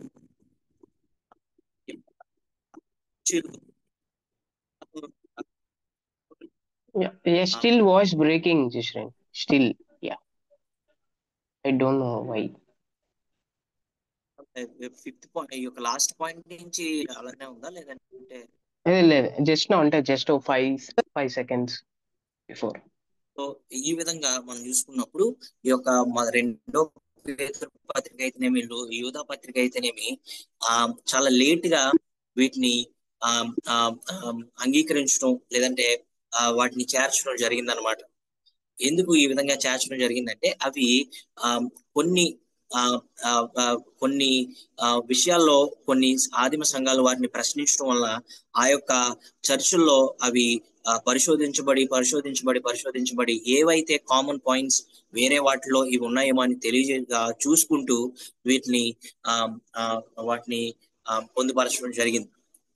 మనం ఇప్పుడు వరకు కూడా చాలా విషయాల్ని ఇప్పుడు వరకు మనం చూసుకున్నాం. మొట్టమొదటిగా పత్రికలు అంటే ఏమిటి, ఎపిస్టల్స్ అంటే ఏంటి, ఎపిస్టోలే అనే ఒక గ్రీక్ భాష నుంచి మనం చూసుకున్నాం. ఆ తర్వాత ఇంకొంచెం ముందుకు వెళ్ళినప్పుడు ఇవి ఫస్ట్ హ్యాండ్ ఇన్ఫర్మేషన్ గా ఈ పత్రికలు ఉన్నాయి కనుక ఈ నూతన గ్రంథంలో, పరిశుద్ధ గ్రంథంలో, పవిత్ర గ్రంథంలో వీటిని పొందుపరచడం జరిగింది. ఈ యొక్క పత్రికలు నైతికతను, ఆ తర్వాత నైతికమైన జీవితం ఎలా జీవించాలి, సంఘంలో జీవితాన్ని ఎలా జీవించాలి అనే అంశాలని మార్గదర్శకంగా ఉన్నాయనే విషయాలను మనం చూసాం. ఉదాహరణకు జస్టిఫికేషన్ బై ఫెయిత్, విశ్వాసం ద్వారా సమర్థన ఎలా పొందుకుంటాం, సంఘ స్వరూపం ఎలా ఉండాలి, విశ్వాసం అంటే ఏంటి, కృప అంటే ఏంటి, అటువంటి విధానాలని మనం చూసాం. ఆ తర్వాత పత్రికలు లేదంటే పత్రికలుగా ఎందుకు రాయబడ్డాయి అనే విషయాలను మనం చూసాం. మొదటి శతాబ్దంలో దూర ప్రాంతంలో ఈ యొక్క అపోస్తులు ఉండటం వల్ల, వారికి భద్రత లేకపోవడం వల్ల ప్రయాణం చాలా నెమ్మదిగా కొనసాగుతూ ఉంటుంది కనుక ఈ పత్రికల్ని వారు ఉపయోగిస్తూ సంఘాలకి పత్రికలుగా దేవుని మాటల్ని రాస్తూ ఉండేవారు. ఆ తర్వాత పౌలు రాసిన అనేక పత్రికలు ఈ విధంగా ఆయన వేరొక చోటుండి ఈ యొక్క వేరొక చోటికి సంఘానికి రాసినట్లుగా మనం చూస్తూ ఉన్నాం. ఆ తర్వాత ఈ యొక్క పత్రికలు ఆ యొక్క స్థానిక సంఘంలో ఏవైతే సమస్యలు ఉన్నాయో, ప్రశ్నలు ఉన్నాయో వాటికి ప్రతిస్పందనగా ఈ యొక్క పత్రికలు రాసినట్లుగా మనం చూస్తూ ఉన్నాం. ఆ తర్వాత టైప్స్ ఆఫ్ ఎపిస్టల్స్, లేఖల్లో ఎటువంటి రకాలు ఉన్నాయి అనే విషయాన్ని మనం చూసాం. పౌలైన్ ఎపిస్టల్స్, మొట్టమొదటిగా పౌలు రాసిన పత్రికలు అనే వాటిని చూసాం. అందులో 13 పత్రికలు పౌలు గారి పేరుకి ఆమోదించడం జరిగింది. అందులో 7 స్వయంగా ఆయనే రాసినట్లుగా, ఆ తర్వాత మిగతావి ఆయన యొక్క అనుచరులు రాసినట్లుగా మనం చూసాం. ఆ తర్వాత రెండవదిగా జనరల్ ఆర్ క్యాథలిక్ ఎపిస్టల్స్, సాధారణ పత్రికలు ప్రపంచవ్యాప్తంగా క్రైస్తవుల కొరకు సామాజికంగా సామూహికంగా కూడుకున్నప్పుడు అందరి కొరకు రాసిన పత్రికలను మనం చూసాం. అందులో 7 పత్రికలు, యాకోబు పత్రిక 1, 2 పేతురు, ఆ తర్వాత 1వ పత్రిక, 2వ పత్రిక, 3వ పత్రిక, యోహాను రాసిన పత్రికలు, ఆ తర్వాత యోధా పత్రికని మనం చూసాం. ఈ యొక్క పత్రికల్లో ఎందుకు రాయబడ్డాయి అంటే కష్టాల్లో విశ్వాసంతో జీవించడం ఎలాగా, నిజమైన నమ్మకాన్ని కార్యాల్లో చూపించడం ఎలాగా, వికృత బోధనల్ని ఖండించడం ఎలాగా, అబద్ధ బోధనల్ని ఖండించడం ఎలాగా, సత్యమైన క్రీస్తు సిద్ధాంతాన్ని నిలుపుకోవటం ఎలాగా అనేక విషయాల్ని ఈ యొక్క పత్రికలు వెలువరిస్తా ఉన్నాయని అనేక విషయాలను మనం చూసాం. ఆ తర్వాత పాస్టరల్ ఎపిస్టల్స్, సేవా పరిచర్య కొరకు సంఘం కొరకు రాసిన పత్రికలు ఎలాగ సంఘాన్ని ముందుకు తీసుకువెళ్ళాలి, ఎలాగ నిర్వహించాలి, ఎలా నాయకత్వం యొక్క బాధ్యతలను స్వీకరించాలి, ఎలా ఇవ్వాలి, బోధన గురించి, అపవిత్రమైన బోధన గురించి ఈ యొక్క పాస్టరల్ ఎపిస్టల్స్ లో పత్రికల్లో తెలియబడి ఉన్నాయని మనం చూసాం. ఆ తర్వాత 4వదిగా ఎపోక్రిఫల్ ఆర్ నాన్ క్యానికల్ ఎపిస్టల్స్, సందేహాస్పదమైన లేదంటే అధికారిక అధార్మికమైన పత్రికలు ఏవైతే ఉన్నాయో వాటి గురించి కూడా మనం చూసాం. అందులో కొన్ని ఎగ్జాంపుల్స్ మీకు ఇచ్చాను. ఎపిస్టల్స్ ఆఫ్ బర్నబా రాసిన పత్రిక, క్లెమెంట్ రాసిన పత్రిక, ఆ తర్వాత లెటర్స్ ఆఫ్ ఇగ్నేషియస్ రాసిన కొన్ని పత్రికలు, ఆ తర్వాత అలెగ్జాండర్ పత్రికలు, ఇవన్నీ కూడా బైబిల్లో పొందుపరచలేదు కానీ అవి చారిత్రకంగా ఎన్నో ఎన్నో ఎన్నో ఎన్నో విలువల్ని తీసుకువెళ్ళేవిగా ఉన్నాయి. తర్వాత 4వదిలో what are the key theological and practical themes in epistles, ఈ యొక్క పత్రికల్లో ముఖ్యమైన సిద్ధాంతాలు ఏంటి, లేదంటే ఆచరణాత్మక విషయాలు ఏమై ఉన్నాయో మనం చూసాం. అందులో మొట్టమొదటిగా మూల సత్యాలు, రక్షణ మరియు న్యాయబద్ధత, సాల్వేషన్ అండ్ జస్టిఫికేషన్, సొటేరియాలజీ అనే కాన్సెప్ట్ ని మనము చాలా బ్రీఫ్ గా చూసాం. అంటే అదేంటంటే మానవులు దేవునితో న్యాయబద్ధమైన సంబంధాన్ని ఎలా పొందగలుగుతారు అనే విషయాన్ని ఈ యొక్క పత్రికలు మనం ఎక్కువగా మనం చూస్తా ఉన్నాం. ఆ తర్వాత 2వది సంఘ సిద్ధాంతం మరియు సంఘ స్వరూపం, ecclesiology and church structure and life ఏ విధంగా ఉండాలో అనే విషయాన్ని మనం చూసాం. ఆ తర్వాత అంత్యకాలం గురించి ఈ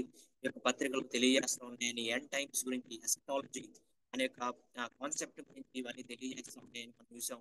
తర్వాత 4వదిగా నైతిక ఆచరణ మరియు క్రీస్తుని వెంబడిస్తున్న జీవితం ఏ విధంగా ఉండదు, ethical living and Christian living అనే అంశాల గురించి మనం చూసాం. తర్వాత 5వదిగా పత్రికలు ఎలా చదవాలి, మనకి ఎలా అర్థం చేసుకోవాలి అనే విషయాన్ని మనం చూసాం. ఇదేంటంటే చారిత్రకంగా, సాంస్కృతికంగా ఏ నేపథ్యంలో ఈ యొక్క పత్రికలు రాయబడ్డాయి అనే అంశాన్ని గుర్తు చేసుకుంటూ మన మైండ్ లో ఉంచుకుంటూ చదవాలని. ఆ తర్వాత సాహిత్యం, ఆ కాలంలో ఉన్న సాహిత్యంలో నేతృత్వపూర్వకంగా ఏ విధంగా రిటోరికల్ ఎపిస్టోలరీ ఏ విధంగా ఉందో, సాహిత్యం ఏ విధంగా ఉందో, శైలి ఏ విధంగా ఉంది విషయం మనం చూసాం. ఆరంభంలో సుభాషిస్తూ తెలియజేస్తూ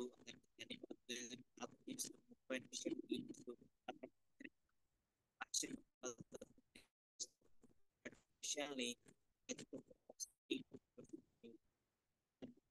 తర్వాత సిద్ధాంతాలు ఏంటి, ఆధ్యాత్మిక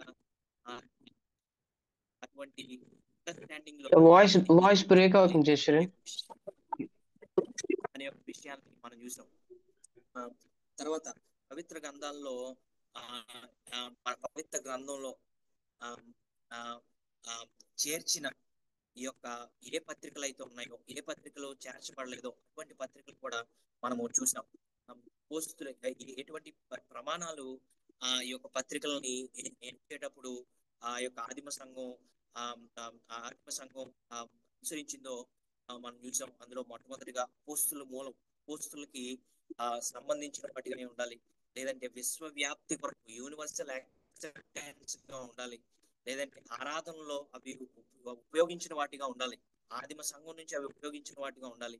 ఆ తర్వాత మిగతా పత్రికలు, ఒక పత్రికలో ఇంకో పత్రికలో రెండు కాంట్రడిక్ట్ అవ్వకుండా, రెండు వ్యతిరేకపరచబడకుండా, రెండిట్లో కూడా ఒకే మెసేజ్ కన్సిస్టెంట్ మెసేజ్ ఉన్నటువంటి ప్రమాణాలు ఇవన్నీ పత్రికలు పొందుపరచబడిన 21 పత్రికలు కూడా ఉన్నాయి కనుక ఈ యొక్క మనం చూస్తా ఉన్నాం.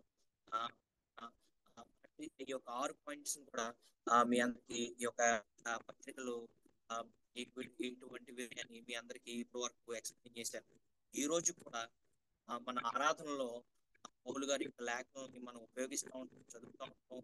యాకోబు చెప్పిన జ్ఞానాన్ని, ఆ తర్వాత అధ్యాయాన్ని, వాటిని అధ్యాయం చేయడం మనం చూస్తూ ఉంటాం. ఆ